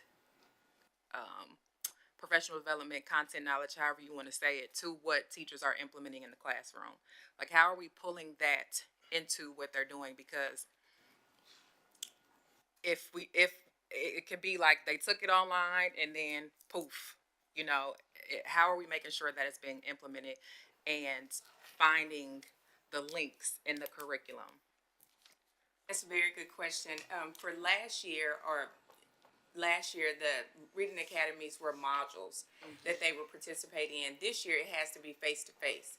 And so with the individuals that are leading the reading academy trainings, they are actually going out to the campuses, observing the teachers, giving feedback, making sure they're implementing those strategies. One of the things that I think TEA recognized is just the modules. They're logging on, they're just completing the modules. But how are we ensuring that they're utilizing those strategies and recognizing where it fits in the curriculum? Like, some of the strategies are how to ask those high-level questions. And so when the individuals that are leading the reading academies go to those classrooms and have conversations with the teachers, they're able to observe them providing instruction to students and then interject or coach them on the spot. Didn't the majority of our kindergarten through third grade teachers, they went through it already, right? They did. And so we have also talked about how to go back and support those teachers as well, because we know that they completed the module, so they check that, they completed that compliance piece, but we want to make sure that they're using those strategies. So not only are we just supporting the Reading Academy teachers that are going through the training, but we've been having conversations about how do we continue to support those who have already completed those modules. So that's something top of mind for us as well. Okay. Yes, because I think that is, like you said, TEA recognized, okay, it was 60 hours of coursework on top of teachers' full-time schedule. Right. And now it has to be in person, but the majority of the state already took it online. Right. So, I want to make sure that we are capitalizing on that content knowledge, because it was really rich when it comes to the science of teaching reading. Yes. And making sure we don't just let it fall to the wayside. One more that I wanted to ask was about, you talked about the instructional rounds from the leadership level. What opportunities do teachers have? I know we have the, tell me the name, when there's the master teacher and the MCL. Yeah, we have the MCL, but opportunity culture, yes. MCL is a part of opportunity culture, yes. But outside of that, how are we involving teachers in instructional rounds or getting that type of support? That's a good question. And, what we do from the centralized level is, we're hoping that practice then gets replicated at the campus level. So we are engaging when we do rounds. We're not just with the principal or the assistant principal. We are with the MCL as well as specialists or any teacher leaders. So then after we go through that entire process, we go through the feedback process, then we're hoping it's turnkeyed. And then that then gets replicated with them being able to do the same practice within their own school. So that's what the intention is, and I know that a lot of our leaders have been doing that process throughout the course of the year, and that's also part of the intention of us going through that practice and that exercise. So a part of what instructional rounds also encompasses is if another leader would like to join us on our instructional rounds, they do ask. And we've had Ms. Powers from Robertson. She's joined us on our instructional rounds at Do It. And she's, so there are opportunities. So I know that Ms. Williams will reach out to the assistant soup and ask, hey, can the following join us on our instructional rounds?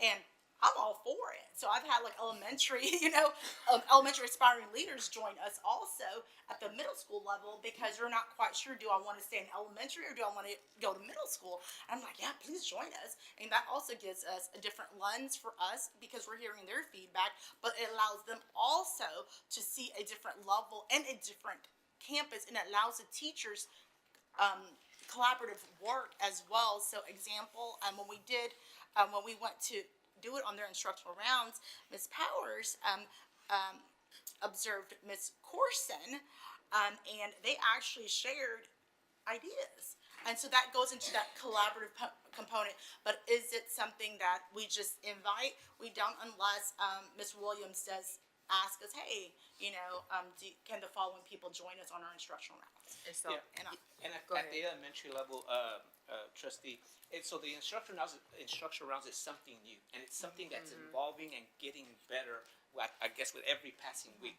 It started off as just as departments, assistant superintendents, and the principals, and so then it evolved to, okay, as we do this walks, why don't we track and document what we're seeing with special ed? How many classrooms we're in? Are the step finders there? Are they being implemented, right? The curriculum. How many classrooms are implementing the curriculum? Are they on their scope and sequence?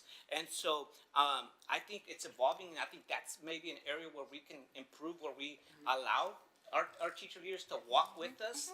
And again, I think that will help with building our pipeline and building leaders. But I think it's something new, and I think we're tweaking that system because it's power is very, I think, effective practice, and I think that we can make it better with that. and I appreciate you naming that it is new, and it is evolving. Because I'm thinking, like a teacher like Ms. Powers, I know she's a strong teacher. She wants to learn, she wants to grow, so she's going to seek that out. We still want to make sure that those teachers who still need that support are able to get it as well. And I know, Dr. Cuellar, you mentioned like we hope that it will continue. How do we ensure that it continues at that level? And Correct. even if it's not an instructional round per se, just what I'm most concerned about is the in-classroom support. Because we can have professional development, we can have PLCs, we can have modules online. Teachers, the most impactful support is in the moment, in classroom support, where you're modeling, we're co-teaching, I'm teaching, we're doing guided observations, those types of instructional activities. And so, go ahead. And I do want to absolutely recognize that in two things, and I know it was mentioned by Ms. Lim, the Aspiring Leaders Academy through the Department of Leadership Development, led by Kenesha Williams, under the amazing Dr. Keene. Like just in a recent walkthrough with Ms. Walker, we were at the Caney Ninth. Kenesha Williams, Ms. Walker invited Ms. Williams, and Ms. Williams brought, I believe, 7 teachers to that walk as we're growing and molding our leaders that got to engage in that entire walkthrough process. And also, I'm just going to go ahead and pull out Cecily for a second, because I witnessed this at her campus. But they do what they do. They have something called peer observation rounds, where, teachers walk with teachers. And we know that, you learn best from the people that are in your current practice and field. Exactly. And I know that goes on at our campuses. And I've seen that in action at McNabb. I've seen that in action, over at both Wells and at Do It. So a lot of our leaders are already engaged in those type of peer observation rounds where teachers are learning from each other, teaching each other, coaching each other, giving each other feedback. But I agree with you. I mean, the only way we can ensure that this is happening is ensure that, we're holding people accountable, that this work is cyclical, it's continuous, and we're actually seeing the value from it. Right. And just like you said, so then having people come and observe in Ms. Parker's campus to see how her peer-to-peer, and then eventually it all builds. So I'll pause there, but I appreciate you all's willingness to just be transparent, and then recognize that it's all a work in progress and we're all working together for the kids. So thank you. Dr. Jensen. I'm interested that you are expanding the PLCs, because I always thought that it was a real scheduling problem to get the teachers together and who's teaching the students while they're in the PLC. But I think they can be such a powerful way of sharing best practices. So how did you do it? I agree. I don't want to take all the credit at all, because I want to thank the board for, prompting the ABL work last school year. If we recall, the ABL work was not only central to our secondary schools, but we were able to pilot 6 elementary campuses to go through the master schedule study. And what that study revealed was significant disparities in instructional time, PLC time, and so we recognized that not every campus was apples to apples. That poses to be a significant issue, especially when we have mobility. We want to make sure that, every student gets the same instructional format, no matter what elementary campus they go to. But also, our planning time looked very different from campus to campus. Everything from Sawyer's to Jenkins. And so I do want to call out Jenkins, because that was the model that we ended up putting into motion in all 25 of our elementary schools. So what we did do was we systemized all of our elementary master schedules to ensure that we had this 90-minute block. And we have not only opened up that really intentional strategic time for teachers, but now we get to do something very incredible. Now we actually get to engage teachers from all throughout the district at the same time to be able to engage, in these thoughtful, deep dives of data, sharing best practices and just wrestling with the work. And so the feedback has been overwhelmingly positive from our teachers, from our leaders in our schools, of how much they truly, truly value this opportunity to share the same planning time to engage in this type of work. So you piloted it in a few schools, and it was so successful, that's when you disseminated it through the district. I love the model, okay? The other thing I'd like to know about is, what is this interactive academic hub? I'd like to hear a little bit more about that. I think that might be a good way to share as well. Yes, so our interactive academic hub, we know we have so many deadlines, in academics in terms of the professional development that we're providing. Dr. Cuellar talked about the district-wide PLCs and what's happening during those PLCs. So because we realized we were sending many emails and updates and just trying to keep everyone aware of everything that was coming, we said, let's stop. Let's just compile all the information into an interactive academic hub, so that it's a one-stop shop for our assistant superintendents who are leading their campuses, and then for our principals. And so I've asked the assistant superintendents, take this interactive academic hub link and just drop it in your newsletters. That way everyone has the same communication. We know what's coming up. We won't miss any deadlines. We know what unit assessments are coming up. And so that we will just make sure that not only that we are completing those deadlines, but if there's any additional information, like we have a pilot or, a grant that we're rolling out, any information that assistant superintendents and principals need, we include it in the academic hub. So every Friday, the curriculum team comes together in our huddle, and we just review all of our upcoming data, upcoming deadlines, or any important information that we want to make sure that our leaders have, and we include it in the academic hub and we roll it out. And then Monday during our academics and leadership PLCs, we have an opportunity to review it with our assistant superintendent, so that we make sure everyone's on one page and everyone has all the information at their fingertips. So this didn't require new software? No. This just required a different approach. Hallelujah. Great. Thank you. Dr. Hinojosa, did you have a comment? Yes, I just wanted to, we made some decisions on how to present the data. So knowing and understanding what you all are very interested in, the cohort data, second grade to third grade, those same students, right? How did they perform?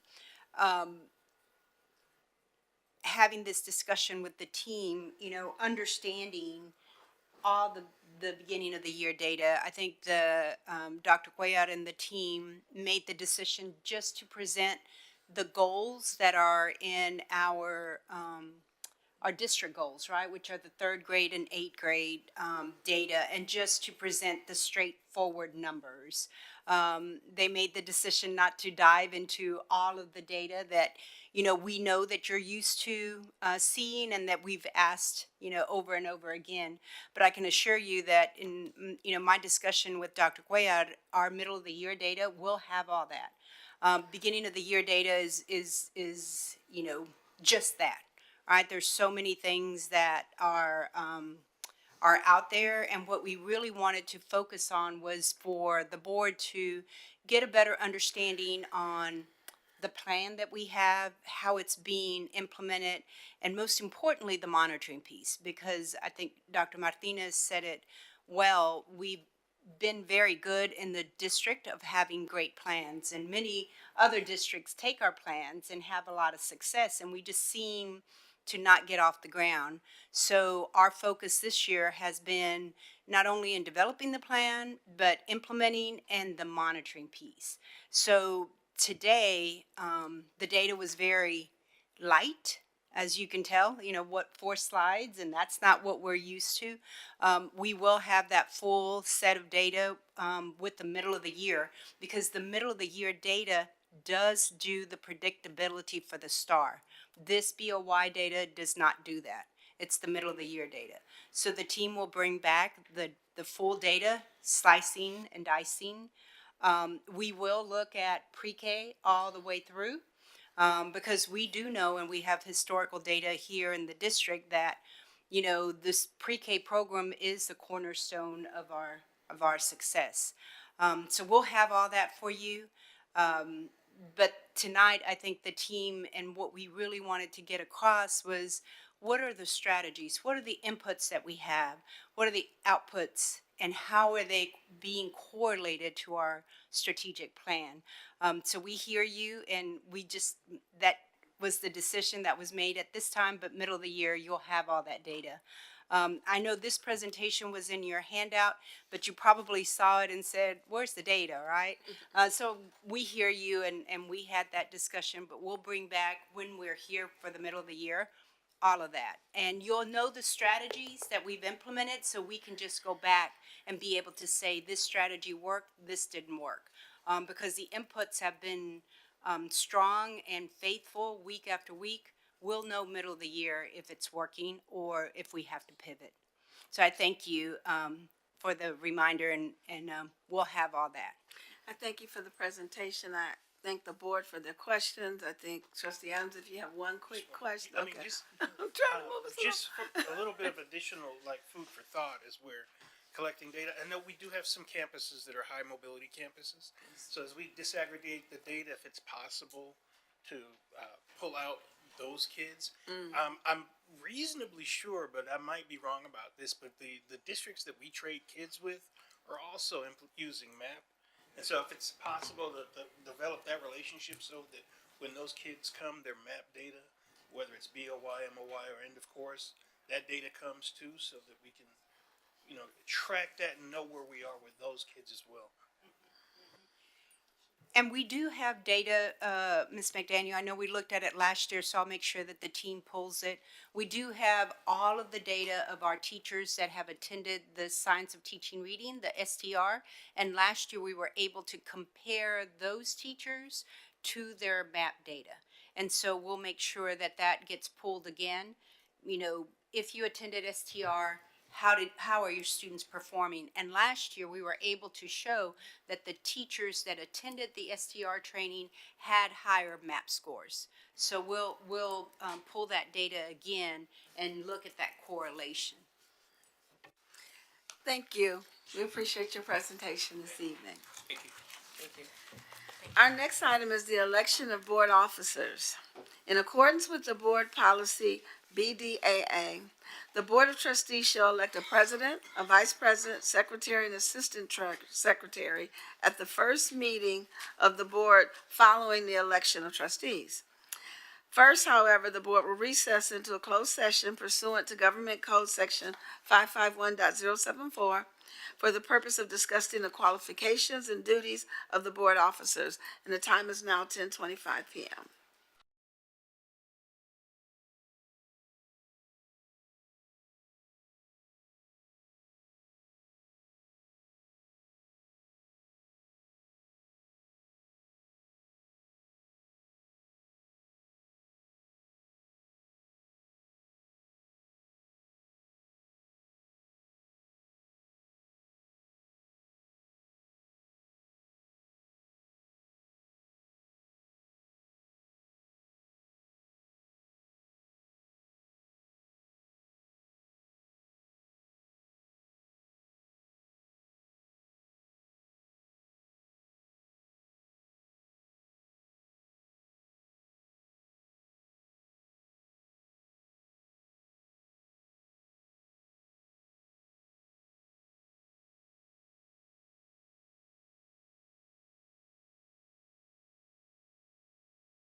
We will now, are we ready, Mike? We will now reconvene and resume the open meeting for the work session of the Board of Trustees. The time is now 10:37 p.m. Our Chief of Communications, Shane Schubart, will assume responsibility of the meeting to accept nominations for the position of Board President. After a president has been elected by a majority vote, the president accepts nominations and conducts voting for the position of Vice President, Secretary, and Assistant Secretary. Board officers shall serve for a term of 1 year or until succession is elected. I will now ask Mr. Schubart to preside over this portion of the meeting. Thank you, President Durant. At this time, I will entertain nominations for the position of Board President.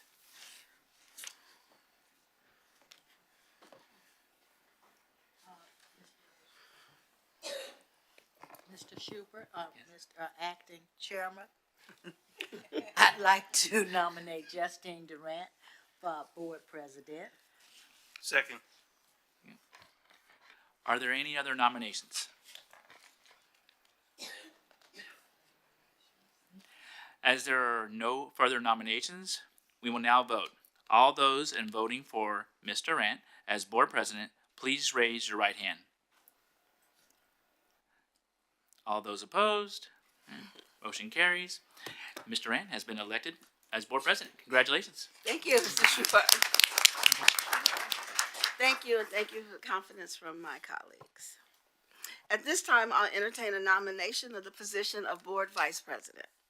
Madam President, I would like to nominate Natasha McDaniels for Board Vice President.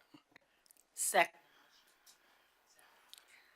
It's been moved by Trustee Adams and seconded by Trustee Newhouse that Natasha McDaniels be nominated as Vice President of the Board. Do you accept that nomination?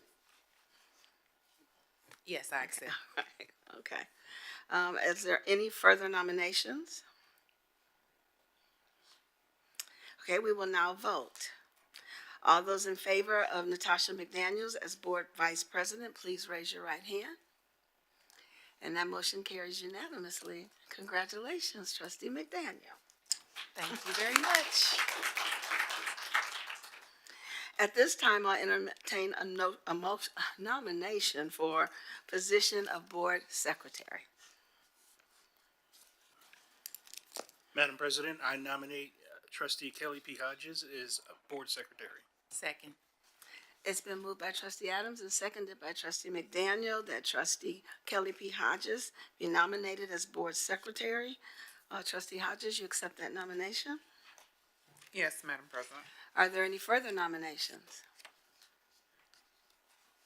Hearing none, all those in favor, please raise your right hand. And motion carries unanimously. At this time, I'll entertain a motion for Board Assistant Secretary.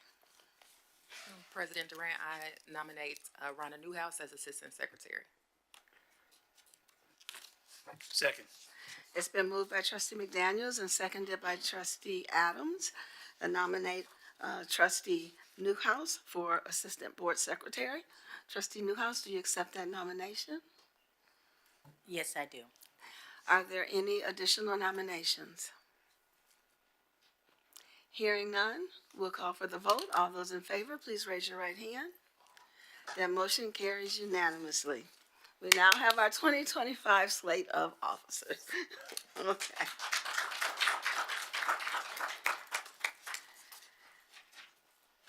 Our next item is the consideration and vote for Board of Directors position of the Harris Central Appraisal District. And so at this time, as you all know, Spring ISD has been awarded 85 votes, and you've had an opportunity to review the candidates on that vote. The votes can be cast as one person or shared amongst multiple candidates. So at this time, I'll entertain a motion for how we want to disperse our votes to the various candidates, and then we'll have some discussion once there's a motion on the floor.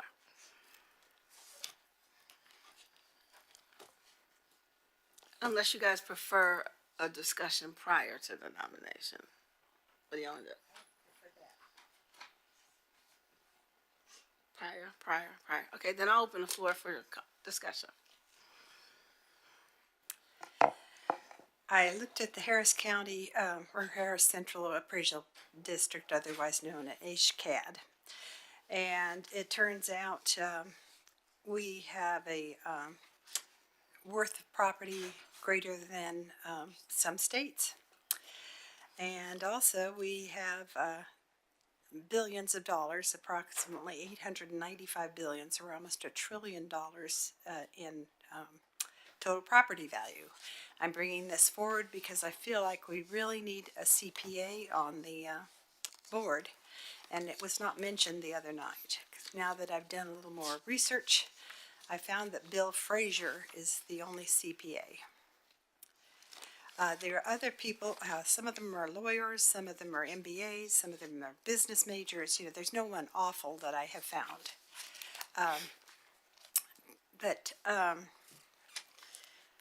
It's interesting that a great deal of their work is actually handling complaints, as well as assigning what the worth is of the property. So I feel like a good mixture of representation of different specialties is probably going to make a strong board. And that's what I wanted to add to this.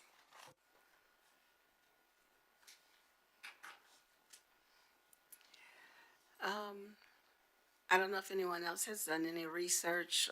It was going to be my recommendation that we split our votes with Martina and our Paul Shanklin, who is on the Aldine board, our neighbor. Anyone else?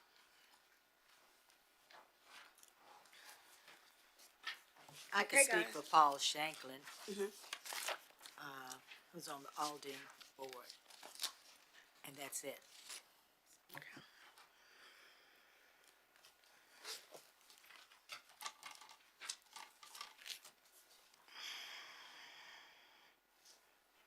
Two for Paul, one for Martina. Anyone else? Trustee McDaniel, did you have any? One for Bill Frazier. I'm sorry, David. Absolutely. Can you say that one more time? I'm sorry. We've got two nominations for Paul Shanklin, one for Martina Dixon, and one for Bill Frazier. I kind of wanted everybody to weigh in. Go ahead. I vote for Paul Schenkel. Okay. Paul for me as well. Paul for you? Ooh. That's a quorum right there. Trustee Adams? I had proposed at the last meeting distributing the votes between Martina Lamont Dixon, Paul Shanklin, and Melissa Noriega. I'm good with just Paul Shanklin at this point.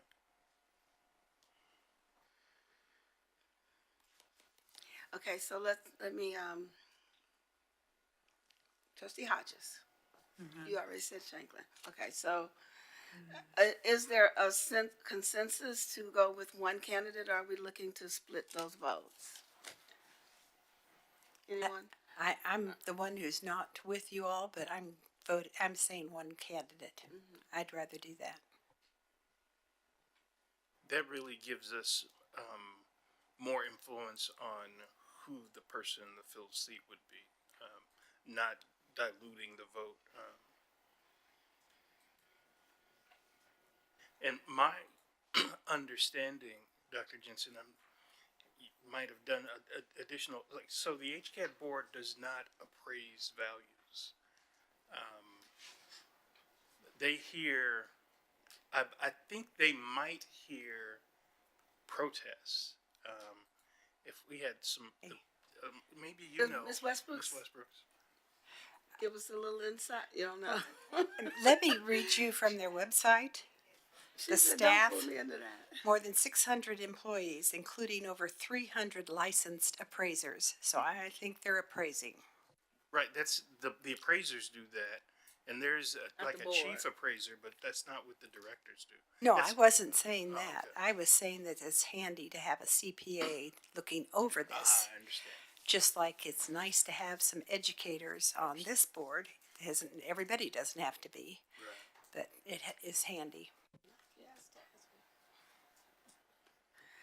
Okay, for the sake of time, it looks like we have the majority of the board that wants to cast all 85 votes for Paul Shanklin. I'm gonna make the motion. If I can get a motion, okay, go for it. Madam President, I move that the Board of Trustees adopt the resolution to vote for Paula Shanklin for the position of Harris Central Appraisal District Board of Directors, representing Harris County School Districts and apportioning him all 85 of our votes. Is there a second? Okay, so there's a motion on the floor from trustee Adams, seconded by trustee McDaniels. Is there any additional discussion? Hearing none, all those in favor, please raise your right hand. That motion carries unanimously for the Board of Trustees to delegate all 85 of our votes for Paul Shanklin and Aldine ISD. All right, thank you, everyone.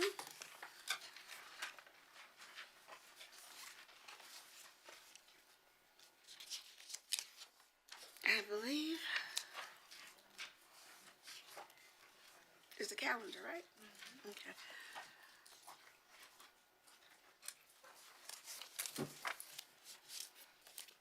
For our next item, the board will consider approving the calendar, option B, as presented by the administration at the December 3rd work session, along with the staff development waiver to support teacher professional development days.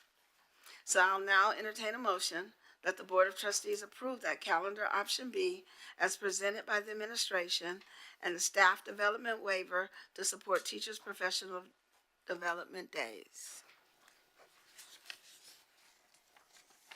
Is there a motion? President Durant, I move that the Board of Trustees approve calendar option B as presented by the administration and the staff development waiver to support teacher professional development days. Is there a second? Second. There's a motion on the floor from trustee McDaniel, seconded by trustee Newhouse. Is there any discussion? All those in favor, please raise your right hand. The motion carries unanimously to approve option B for the calendar as presented by administration and the staff development waiver to support teacher professional development days. Thank you, everyone. Our next item up is our board cohorts. So I'll start with trustee McDaniel for an update on the student governance cohort. Yes, so yesterday, I'm trying to think what's today, yes, yesterday was the Student Governance Fellowship. I actually was at our Sheila Jackson Lee Family and Community Engagement Center naming, but Natalia Ramback Gomez from Raise Your Hand, Texas held down the fort. She walked students through how to use the Texas legislative, the online database to look up how legislators are voting, and their homework was to create an account so that they can start to track bills on their own that are related to public education, so that they will be informed when we go to the Capitol in March. All right, thank you. The update for the board president leadership cohort. We had our second module today at 5 o'clock. Trustee Deborah Jensen presented. I don't know if she wanted to make a few comments on that. The topic was accountability and integrity. And we got far afield on some things, but we were talking about how you're accountable for things that sometimes you don't want to be accountable for, or you don't know everything and you have to depend on other people. And at the end of it, I said, one of these things that there's no good answer, there's just a less bad answer. I asked them to find places in our budget that we could cut And they came up with some neat ideas that we'll be sharing. Yes, they did. Lots of dialogue, and we'll share those. Dr. Jensen asked them to write it down, so she has it all written down on their recommendations for reducing the budget. Next month, we will, our Module 3, the topic is communication, and Trustee Kelly P. Hodges will be presenting to the cohort in January. All right, so our next is the Audit Committee. We did meet, but we went over the audit plan that was approved and adopted this evening. So I don't think I need to elaborate any more on that. So I'm going to move on to our next item, which is the Board Governance Committee. And I'll turn it over to Trustee Hodges. Thank you, Madam President. The Governance Committee met on November 18th, and we discussed the some of the information about the AE local, and we'll be working on that during our Lone Star Governance meeting or training in January. And then we also had a conversation. We were invited as a district to participate in the Spring Branch School Advisory Finance on their finance team. And I know I was unable to attend, neither one of you. It was actually. There were three of us there. Oh, there were, okay, so you were, Yeah. okay. Do you all want to provide some input Sure. on that? Trustee McDaniel, Dr. Jensen, myself, and Dr. Hinojosa were there, and I'll let my colleagues speak to it. Dr. Jensen, did you want to? They have had a very active advocacy group there in Spring Branch. And some of the people are very disappointed with the legislative process at this point, and they're looking to partner with other districts. And I know that we've said in the past that they have different priorities than we do, but I would say by far the majority of the talking points that we discussed that night we have in common. Okay. And Harold Dutton was the keynote speaker there, and he addressed, having chaired the education committee, he had some really great insights to share with us. Ms. McDaniels, I don't know if you want to add anything, or Dr. Hinojosa? No? Okay. I think our governance committee, we're working to, and I think there was so much alignment, as you said, Dr. Jensen. I know with Ms. Hodges, we'll be working to outline once again our priorities. And I think we do have more similarities than not. Oh, well, thank you. And I'm glad that you all were able to attend, because I'm talking with Christy, who invited us. We had a lot of conversation, and I also expressed to her some of our concerns that were presented to me during our meeting. So I'm glad you all were able to attend, and there's some alignment. So that's good. So And there's always strength in numbers. Right, yeah, and that was what she was very vocal about in wanting us to be aligned.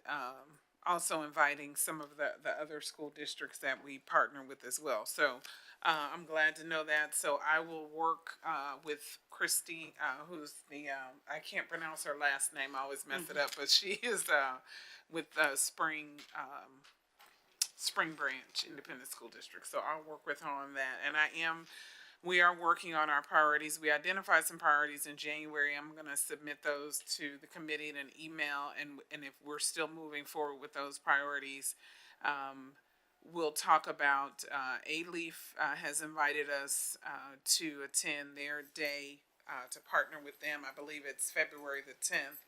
Or we may consider partnering when the students go in March. I think that would be more aligned and make more sense for us to do that. So I think that's it. Oh, and we will also award Employee Excellence Awards this month as well. I sent an email to the board a few minutes ago.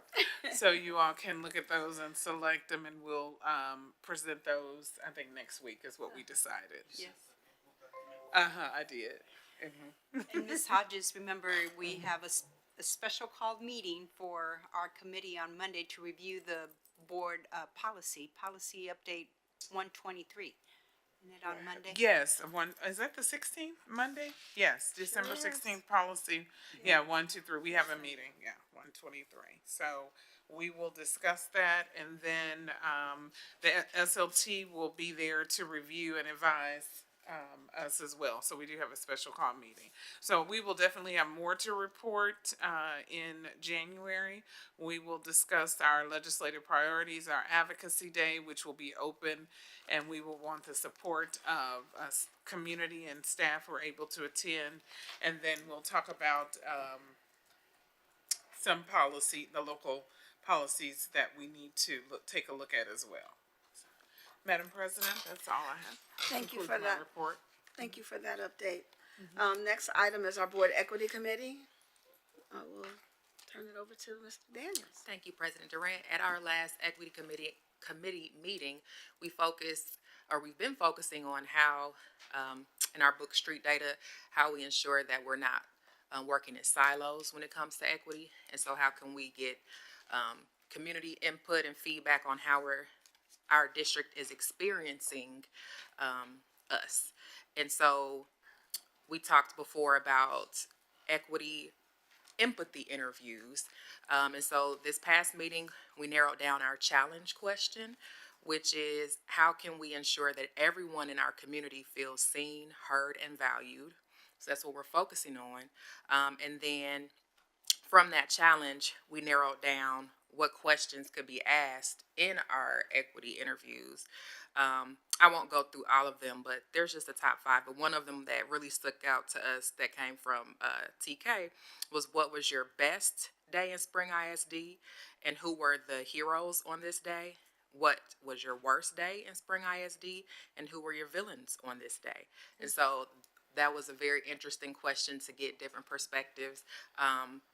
Tell me about a time when you or someone you know felt excluded.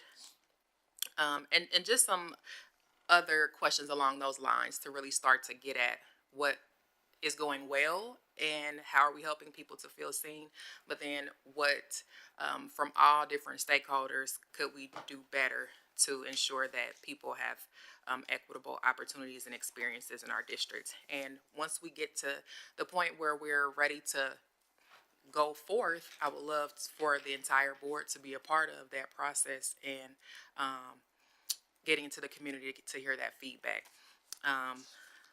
Another piece, something else we thought about too, which just something to consider, is also rotating the equity statement reading at the beginning of our board meeting, so that everyone has a part in feeling a sense of ownership of the equity statement. And I'm happy to share that opportunity. Okay. And so the very last piece was, we talked about in January, presenting to the board the equity. We have to come up with a better name than scorecard, guys. Scorecard. But to present that to the board, where are we now compared to the study in 2020?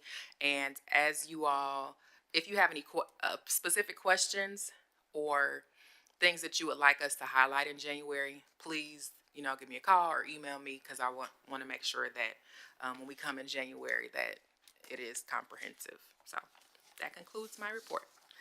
Thank you, Trustee McDaniel. And our next item is our Board Data Analysis Committee, and I'll turn it over to Dr. Jensen.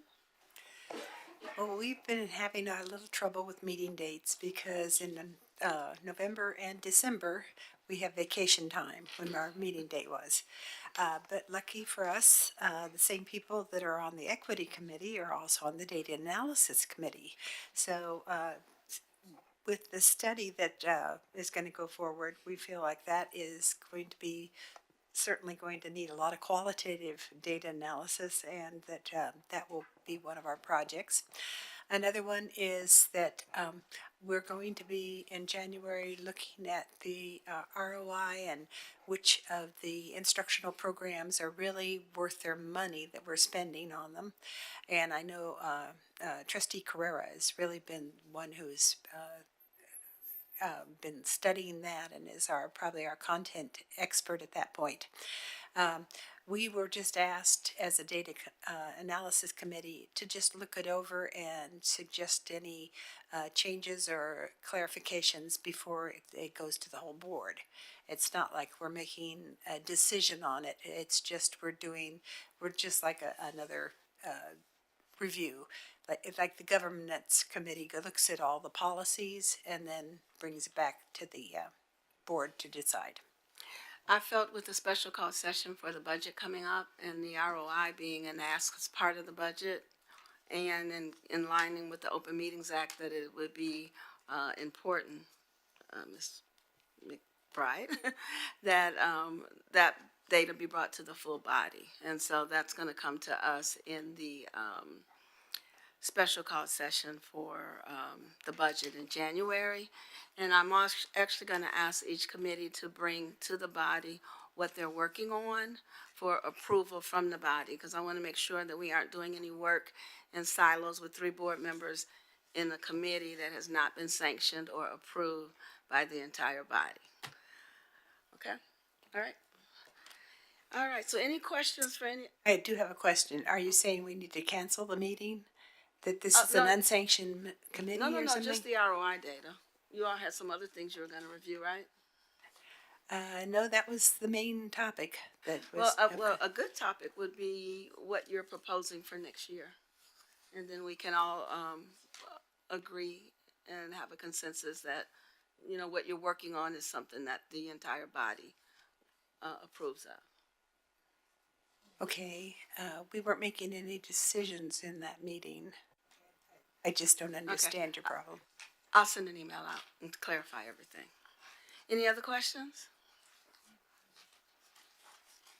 All right, so our next item is our consent agenda. And so I'll now entertain a motion to approve and adopt all of the items listed on the consent agenda.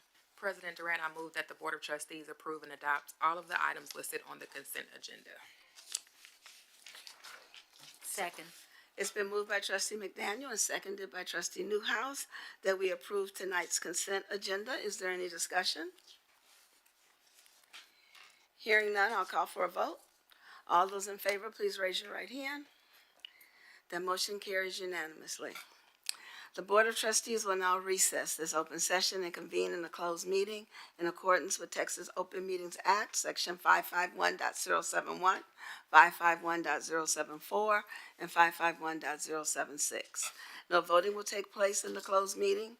Any action the board wishes to take as a result of the discussion in the closed meeting will take place after the board reconvenes in open session. The time is now 11:05 p.m.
We will now reconvene the open session of the Spring ISD Board of Trustees. The time is now 11:49 p.m.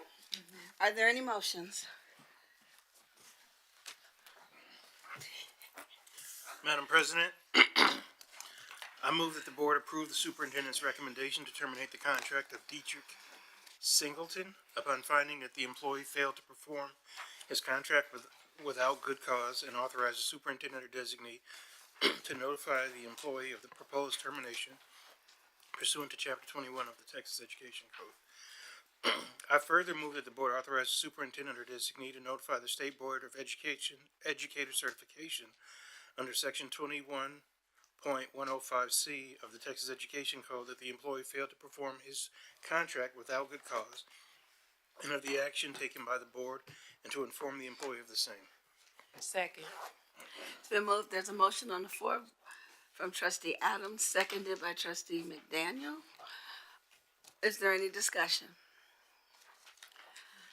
Hearing none, all those in favor, please raise your right hand. The motion carries unanimously. Are there any other motions? Madam President, I move that we adjourn tonight's meeting of the Spring Independent School District Board of Trustees. Second.